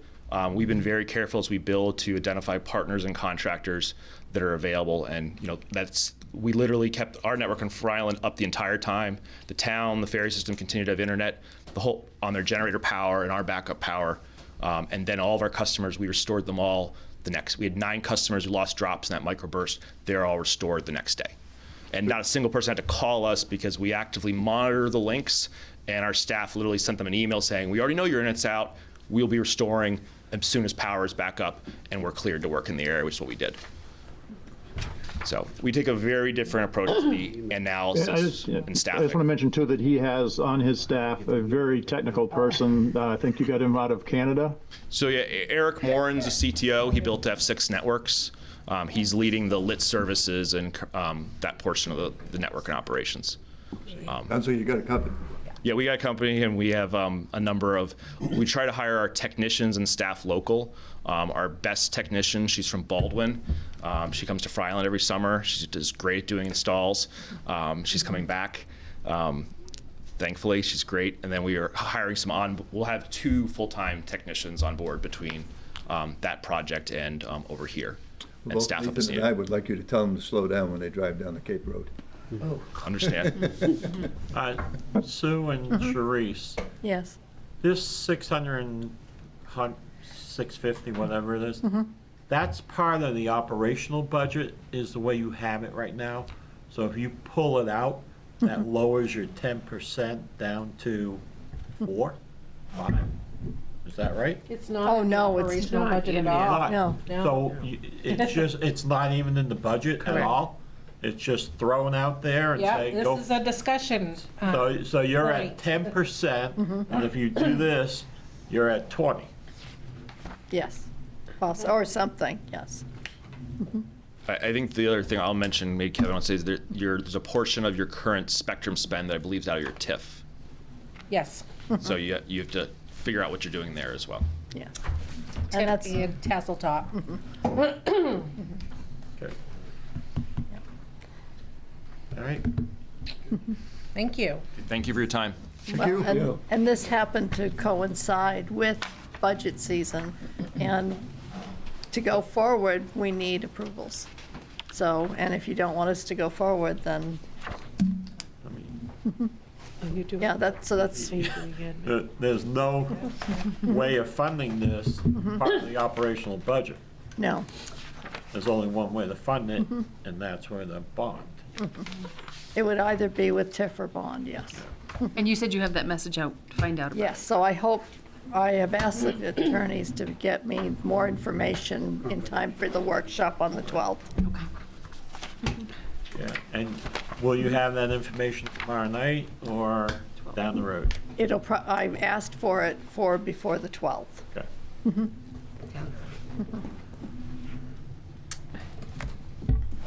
Joe, how long can you bond something for that's, because this has at least a 40-year lifetime, if not longer? Well, 600, well, let's say 800,000, you probably bond it for 10 years. But it all depends how much can go to the TIF. Yeah. So, Well, and we can look at the TIF to see if there's some stuff, again, that we can either rearrange, lower, whatever, you know what I mean? So, yeah. okay. One more to go, debt service, is that right? Yeah. Administration. Still have administration. You got like 4 or 5. Yeah. Kevin, your screen share is sold up. I did stop on sharing it, so. What was that, Kevin? Said I did stop the sharing, so I don't know why it's still there. Oh. I wonder if I turn it off, will that make a difference? I haven't did heard Karen. administration, didn't we? Karen, are you there? I'm still here. Okay. What time zone are you in? Debt service. West Coast time. So it's Lake Tahoe. 6:30 out there, huh? Yes, it is, 6:37. If he hits It was a long day of skiing at Heavenly. no, Do you want me to go ahead and start with administration? stop Yeah. the share. Okay. So, based on last year's budget discussions, it is, the salary line does include the select board stipend in the event that, someone changes their mind and wants to start receiving that, so. And that stipend is what, $100,000 a year now? That'll pay for the dark fiber. There you go. $100 a month. So that's built in there this year. You take mine out. Yeah. I mean, I don't think, is there anyone who's taken it? I take it to donate back. You bet, but then you have to pay taxes. I do pay taxes on it. Are you taking yours, Sam? Sam did too. Yours has You to take stay yours in because 1,200 stipend? Right. you're running, No, so you okay. can't commit for somebody else. So nobody's taking it. So Sam and Derek Nobody? are presently getting a quarterly stipend that they're donating back to the recreation department. Yeah, that's And right. whether you want to continue that is, certainly You're gonna pay up the to you. taxes on it. What do you wanna do? Well, I mean, it's their decision. Well, that's what I said. So You want to know right now? I mean, it's not a lot of money, so. Yeah. Well, it's not. Go ahead. So, Joe Crocker and. under contracts, as previously mentioned, we are changing payroll vendors with hopefully the first payroll in April, check date of April 4th. So right now we're in the process of onboarding and getting them some information to transfer that data. There's an initial setup one-time cost of $1,250, but over the long run, excuse me. Just keep going. Yeah, we'd probably end up saving about $2,500 a year. So, and I think their product, we had a product demonstration, it's very Bill, robust. give me just a second and then do it, please. Okay. I need to interrupt for a minute. We have some Zoom problems with Bill. He's gonna have to close out and get back in. Okay. So do you want me to close Zoom completely, do you mean, or? first. Okay. See if I can just re-enter. Okay, so let's give him a minute. He's on a roll, Sue. Yeah, Are we having to pause this? just for a Or are we second. just gonna keep going? Yeah, we're going to pause it. Yeah, we'll have to pause it because otherwise the folks on That's a Zoom nice might miss stipend too. what's going Joe on. Crocker, yeah. And I might I guess ask they for gotta that pay meeting. taxes on it. Yeah. I never thought of that. Yeah, it's not cheap too. No. Oh my God, I'm so tired. You're almost back. Here she is. There's- Okay, so Bill, we've got Karen back up on the screen now. We had fiber here. Hello, everyone. So Lost you there Are for we a while. back, Bill? Give me just a second. Okay.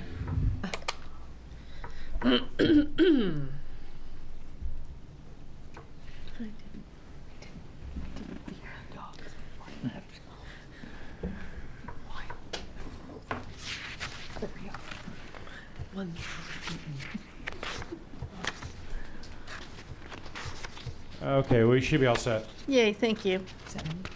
Okay, I don't know how much you missed, Karen, but I was talking about our conversion to paychecks for payroll processing. Okay. Gonna roll it out the first paycheck in April. And, because there's a one-time startup cost of, I think it was $1,250, but over time, we would save probably about $2,500 a year. And it's a very robust product. We've had a product demonstration. Kathy and I have had, I don't know, a couple Zoom conferences with them, and to me, it's very impressive. So we have a good savings there, and Trio that does our budgetary and tax billing and assessing and collections and whatnot, motor vehicle registrations. They're having an 8.5% increase. That's kind of steep, but it is what it is compared to what other product we might be able to look into. It would still be worth it. Legal and audit, we did increase that fairly substantially, allocating a little over $60,000 for legal expenses and about 10 for our audit. We have one more year of our contracted audit pricing. 60,000 in legal. Well, we expended almost $300,000 in 2023. Yeah, what? Most of that was on Sebago Lake. And have we haven't, it's still ongoing, It's correct? still ongoing. And we still got a request for it. Okay, Mm-hmm. still, okay. And that's that entire amount No. Yeah, 60,000 roughly. is to that Yes, particular. it's to spot. legal, That's and coming, in 297. talking with Sue, being a new town manager, you know, she's gonna need to consult our attorney more often than perhaps Dawn with 20-some odd years, or 40 years actually, experience, so it's just a good placeholder for our legal expenses, and hopefully we will recoup, you know, a good portion of that back from what we've expended in FY '23. We've spent 90 already this fiscal year. Rescue billing, that's already been discussed, that's coming back over to the administration budget. A slight increase to the Roadrunner, $20 a month. I did reduce our travel and training because we're just not really, you know, we're budgeting on an amount and we're not really utilizing it. So I thought it would be okay to cut that down $1,000. Same with advertising. We don't do a whole lot of advertising other than for, you know, help wanted ads and that sort of thing. Well, and a lot of our advertising we can put in the Roadrunner. So we try and Yep. utilize Yep. that as much as we can. And you And that's where some of the bidding goes, or do they just look online for that? Like, It gets advertised, Yep. but Perfect. but we try and do that on the Roadrunner page. But you also do it on your website, the website. Yes, Well, and on the website, website and, Yep. There's a great. and on bidding- Facebook. There's a great bidding site for the state too, which I thought was pretty good as well. And let's see, elections, Sue generates the budget for the elections. She can speak to that if you like.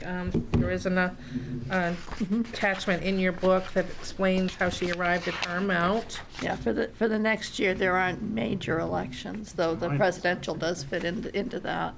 But this year, there are 3 elections, the March election next year for presidential primary, then June and November.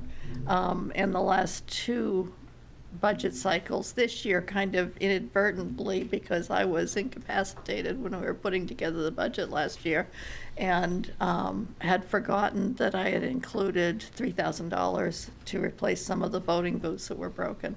So I've done that as because of the extra in the budget again this year. I'm able to replace the rest of them.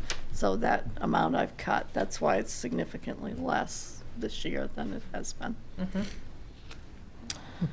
I left postage at level funding and trying to look at ways where we can, like, instead of mailing out our checks from the accounts payable warrant, I'm doing prepayments and paying payments online as much as I can, so to avoid the postage cost. Printing is level funding, that's our town report. We did not put money aside for records restoration, that was deleted last year. Equipment lease, $3,800 is for our 2 copiers. Phone is what it is. The 2 cell phones are the health officer and the town manager on that line item, and then the select board contingency, which has been $75,000 in the past. So that's the administration budget.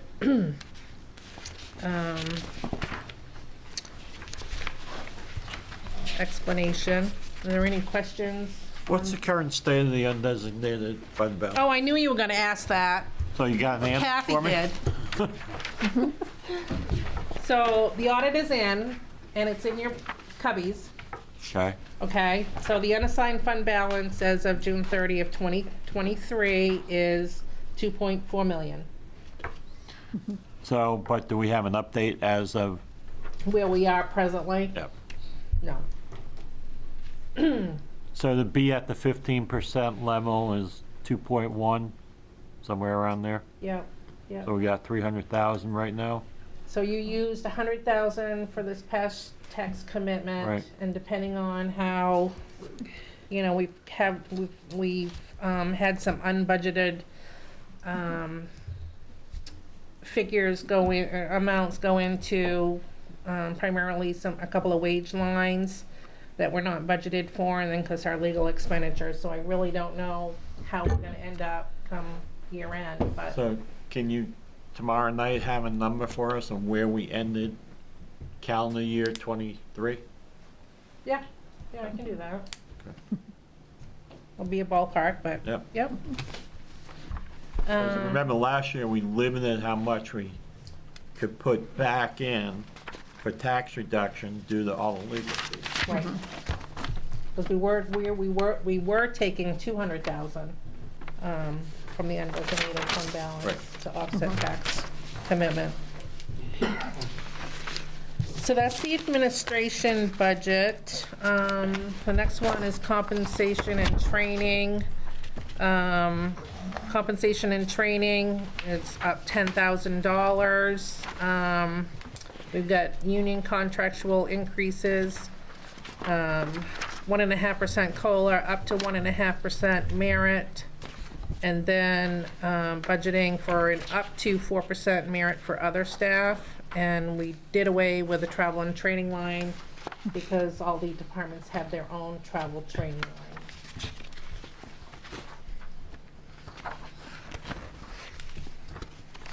Do you have in this operational budget the move to MAME PERS for the rest of the employees? That's under employee benefits. Okay.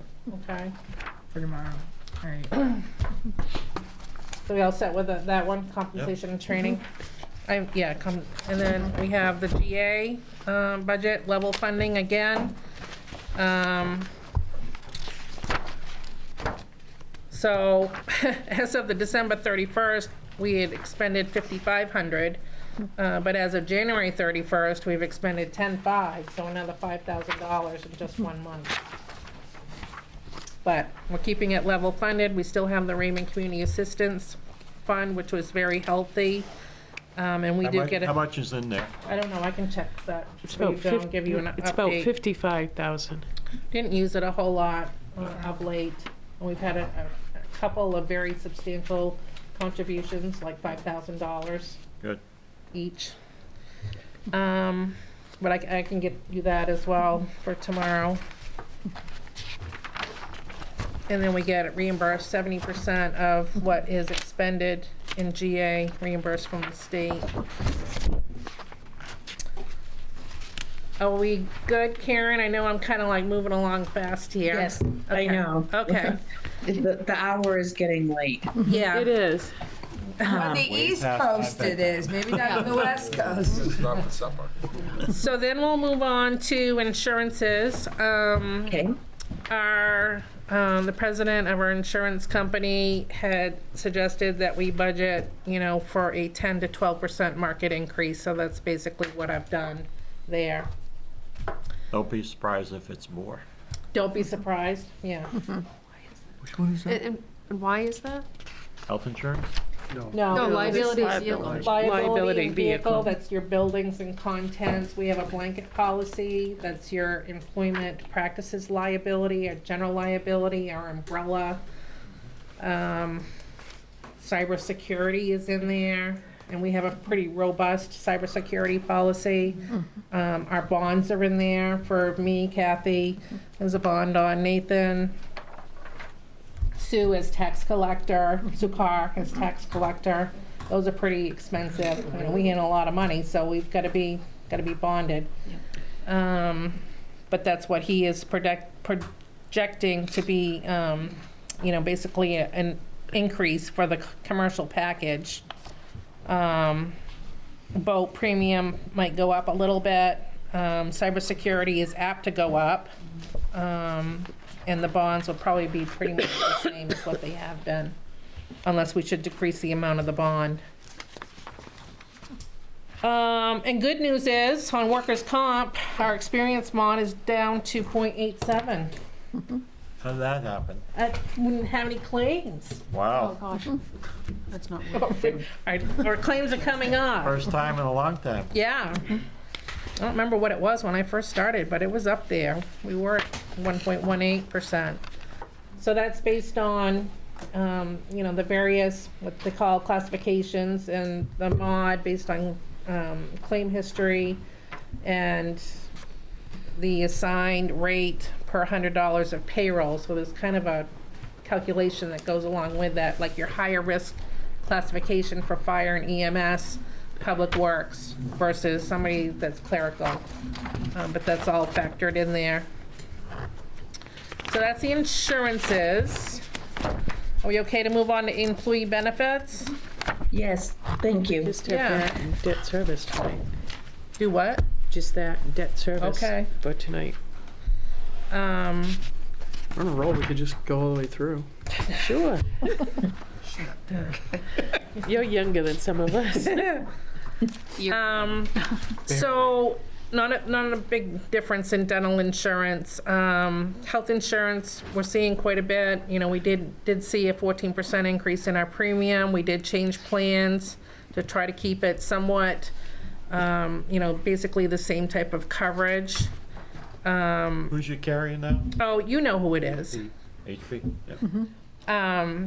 So I'm budgeting for a 15% renewal increase, whether that's, you know, where it's going to be, I don't know. But the other thing to keep in mind is that we had some employees change from just a single subscriber to a plan that has a higher premium, and the town pays 85% of that additional premium, and that would be for the employee, children, family. And we have 2 more employees on the plan. And 2 more employees versus what we had last year. And I will reference that I have factored in, hasn't been discussed tonight, but Joe Crocker is proposing an assistant Parks and Rec director. If that is funded, I have that amount built into this budget as well. Can you say what the rate is for 1, 2, or family? Do I know what they are? Yeah. So a single subscriber is $611.50. Employee and child is $11.31. Employee and spouse is $12.23 a month. And family is $18.95. Yeah, $18.95. 18 what? $18.95 for a family. Is that a month? Yes. Yeah, that's good. So the other piece in the health insurance line item is funding for our health reimbursement account, which covers basically the out-of-pocket expenses. And based on our usage of the HRA, there's been a few employees that have used 100% of their HRA, but on a 2-year average, it's been about 42% of what we offer for a benefit. So I've factored that in, and I also made reference to, we have a health reimbursement account, reserve account. What doesn't get expended in 1 year, we have a warrant article that says that we can carry those monies over to the following year. And based on what we would have, and basically would cover, you know, if I'm only gonna budget in the operating budget for 42% of what's projected to be used, what we would have remaining as a unfunded liability, the health insurance reserve would pretty much pick up the balance there. What's if that? we had to. How much is that reserve? In FY23, a little over 94,000. And I think we might be on track. You know, who knows what's going to come in for claims between now and then, but I think we're on track to add another 44,000. From How many employees you have? 34. 34 full-time. 34. Full-time. So the amount. Excuse Pardon? me. And when was the last time this went out to bid? Oh, I know we don't change a lot of things when they get complicated, like health insurance is every 5 years, 7 years. I No, it couldn't was tell you. probably about Dennis. 3 or 4 years ago. Well- When we moved to Kai's, right? No, He's property casualty. yeah, that's P&C. Right. He's talking on the health side. Health side, I mean, rates get looked at each year. I mean, bid though. You know, go out to bid for other companies like we did. We've gone from Cross, we went from the state. I mean, that's quite an increase, 15%. I'm just wondering when's the last time we went out? Yeah, but health insurance in the small market, if you only got 34, you fall under the group. Small group policy Right. rating. So you really have no control. They're at 22% increases. And the state last, or 2 years ago, combined individual and small group Right. into a risk pool. Four is all departments. It used to be the small group was its own risk pool, and the individual was its own risk pool. So when they combined the two, we picked up the risk pool for the individual. Oh, that makes sense. So that would have increased too. Yep. Yep. But we don't have a general rule of when we go out though for anything like that. Well, it's okay? like the audit, should probably do it every, even banking. I don't know the last time our banking services were put out to bid, but the PNC, it was previously with Cross, now it's been with Kai's. It's probably time to do that again. Well, we just saw creative stuff in the beginning and finding nothing goes untouched. So I'm just curious what goes out to bid. It's big. We talked about it individually and over phones and stuff, trying to figure out what we can do when we have our workshop, Right. after Yeah. these two. Well, I mean, in the health insurance market, there's not a whole lot of change in the bids. They're all pretty standard. Like, whatever agency goes out to bid, they're gonna get pretty much the same quote from Harvey Pilgrim, Anthem, all the health insurance. They all come in about the same. So you're saying it's not worth it? I mean, it would. Yeah, you wouldn't be- can do you it. don't change it? I mean, Your we company? do it. You do? Yeah, we do it, and the numbers always are about the same. There's really no difference. So.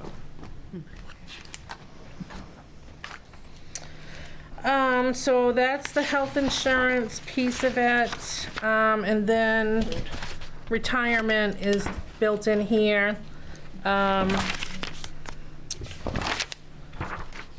So the amount that's proposed, the $257,000, that represents the union employer rate at 12.8%. It's staying the same as it is presently, so that's good. The non-union employer rate would be 9.9%. And I prorated it because it took about 2 months to get the other plan for the non-union up and running. So I prorated that for 10 months. And then if you choose not to offer main PERS to non-union, then you could remove and reduce that budget by a little more than $43,000. Now, we said last year we would look at it this year. And we pretty much have committed to funding it. Okay. So I think it would be nice to know what is the interest in joining PERS? Out of your 34 eligible employees, is everybody eligible? 34, but we already have 14 in the fire So department. you got 20 So there's left. 20. Have you gauged the interest on those people? Well, I can tell you probably based on our age demographics. Right. We, At the town hall, the majority of people are 60 or older. We've only got 2 that I believe are under age 60. Yes. But the library and public works are probably all 100% on board. Town hall, you may have 6 to 8 that may not choose to do it, only because of age. So instead of having, 20 people, you may be down to 14 or 15. So you're going to be running 2 options. You're going to have Your the 457. PERS and the 457. But having. And then as you hire new people in, they're all going to be in the PERS system, If they- not have an option. well, you can choose to elect or not to elect. Because what if you hire somebody at age 60 and they don't want to join it? You have Social Security. Right, but to 60 to 65, they still need something. They're close to Social Security is my point. And I think Joe's right. If you offer it, and I'm really hoping we do, what you said, 43,000 if all of them sign up? And we're probably, I know a few of them in Public Works want it, and I think they deserve it. So it goes down to 20,000, and then slowly it phases out. I think this makes everyone on the equal playing field. I think it's important, personally. I think you eventually phase out the 457. That's just me. They did that with Ryder. They went with one plan and then they turned around and whoever was in that plan, they kept what was in there. Right. But then they started another one and then everybody got into that one. But you got to keep both, but you didn't contribute anymore. They kind of froze whatever was in that Yes. earlier account. Yeah.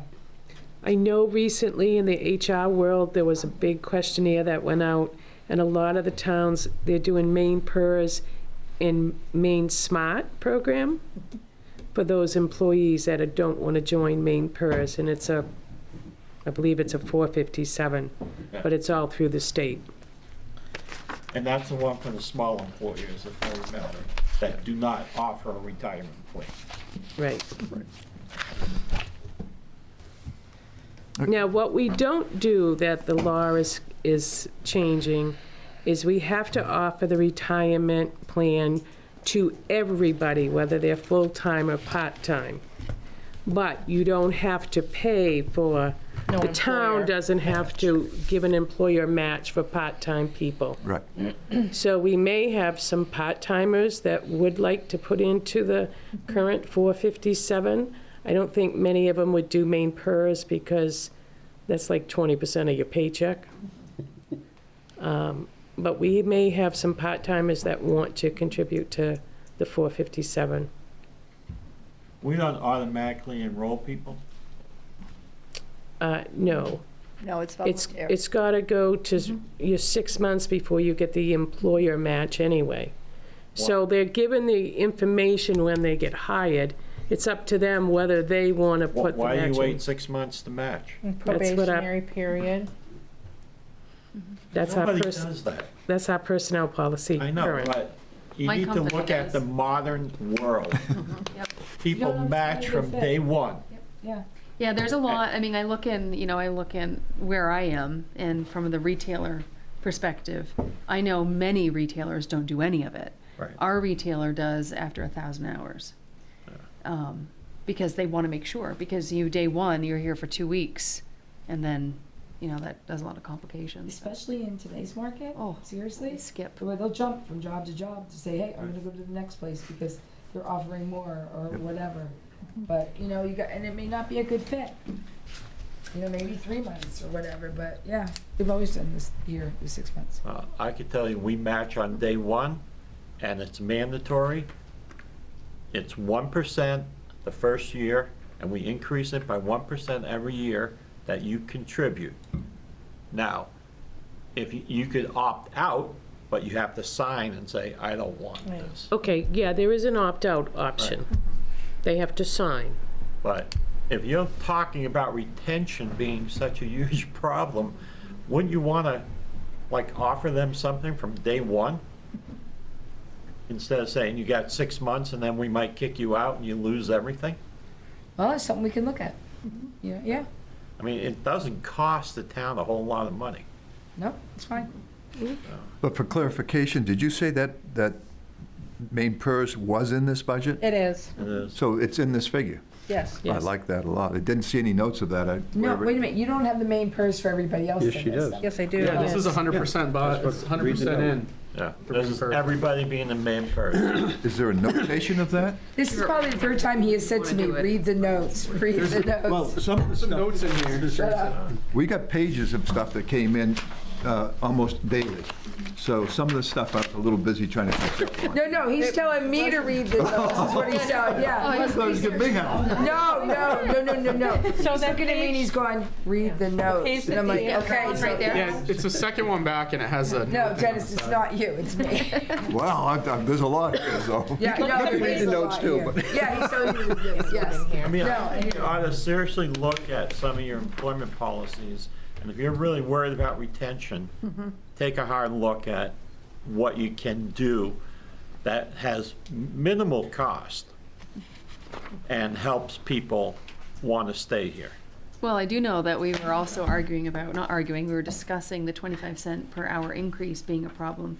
And that in itself is enough to maybe potentially keep someone too. I mean, just saying that. I mean, I have people who are applying and saying, what's your max that you can pay? I'm like, wait, what? It's like, because if you don't, they're going to go and look for something else. And it's sad that that's, I think, the environment we're in. And it's wonderful you can get loyal employees. It really is. But I feel like, I mean, you probably understand too. It's hard, you're hard pressed to sometimes find them. Well, I don't think the 25 cents. Yeah. I mean, that's the second time I've heard this comment Oh. tonight on this thing too, but I'm just looking at, I know that the way that this town has done things is they do wear multiple hats. And I know, I said, excuse my ignorance before, I did not know how the fire station was broken down as far as what. But I literally wanted to know is every time somebody gets a job, are they getting an increase? And you said no. So, yeah. And I only brought that up just thinking the 1%, that's all. No. Yeah, so That's how I like, just yeah. felt with this when I was trying to find out what you're saying to read. Anyway, I think it's good that we're all on the same page with it. Yes. I'm curious about what other towns are doing. Are they also 6 months? Are you aware of what they're? That is probably your standard in the municipal world. So if we dropped it down, we could potentially be attracting more people Yeah. from other towns. Yeah. The problem From the with the private sector. municipal world and HR, they don't keep up to date with what is really going on out in the real world. Yeah, you're talking the private sector. Right. Most of the HR groups are just municipal that we joined to, Right, that we're involved with, right. not public. I mean, you know, you ought to join the Southern Maine group of HR management. You'll find out it's a lot different world out there with HR right now. So the other thing I want to point out is a new law, paid medical family leave going, well, I guess you can't collect your benefit until January of 2026, but we need to start funding it in January of But municipalities are exempt. Nope. No? Anybody with more than 15 employees. Yep. And actually, I'm attending a webinar tomorrow with the Maine government finance officers, and again, that's a segment is on this new law, but it's 0.5% of their wages. Do we offer short-term and long-term We disability? do not. Is that Oh, another thing we could do, Joe, to retain people? We Yes, have absolutely. long-term disability if you want to pay for it, Yeah. but the town But the doesn't. town doesn't pick it up? No. And we don't have any short-term disability. Well, not- with this new law, there's a lot of businesses that are gonna get rid of short-term and long-term disability. Because they just have it right Because here. you're gonna be paying for it, so why would you pay for it twice? Yeah. So, So any other questions on employee benefits?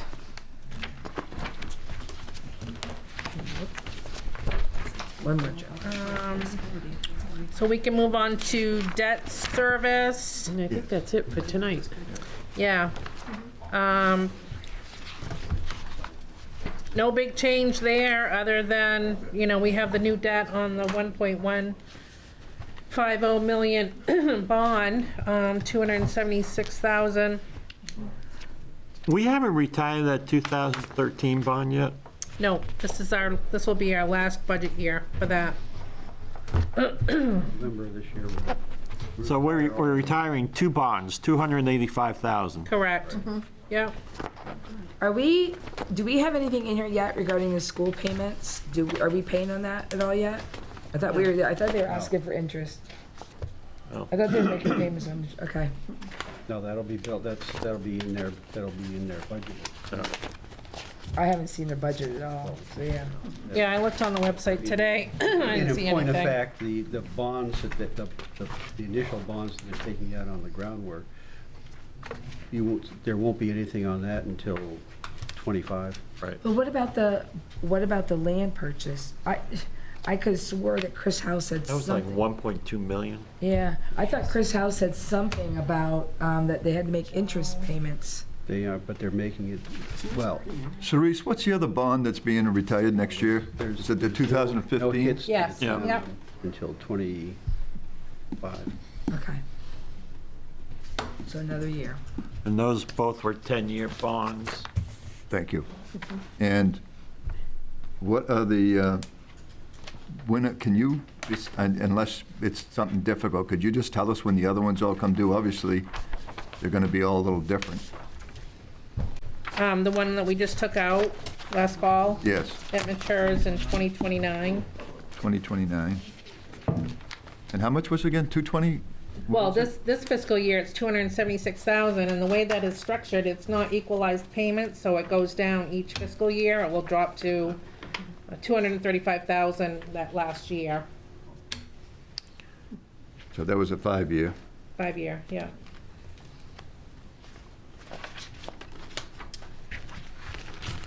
And that was $1 million bond, right? Right. Cool.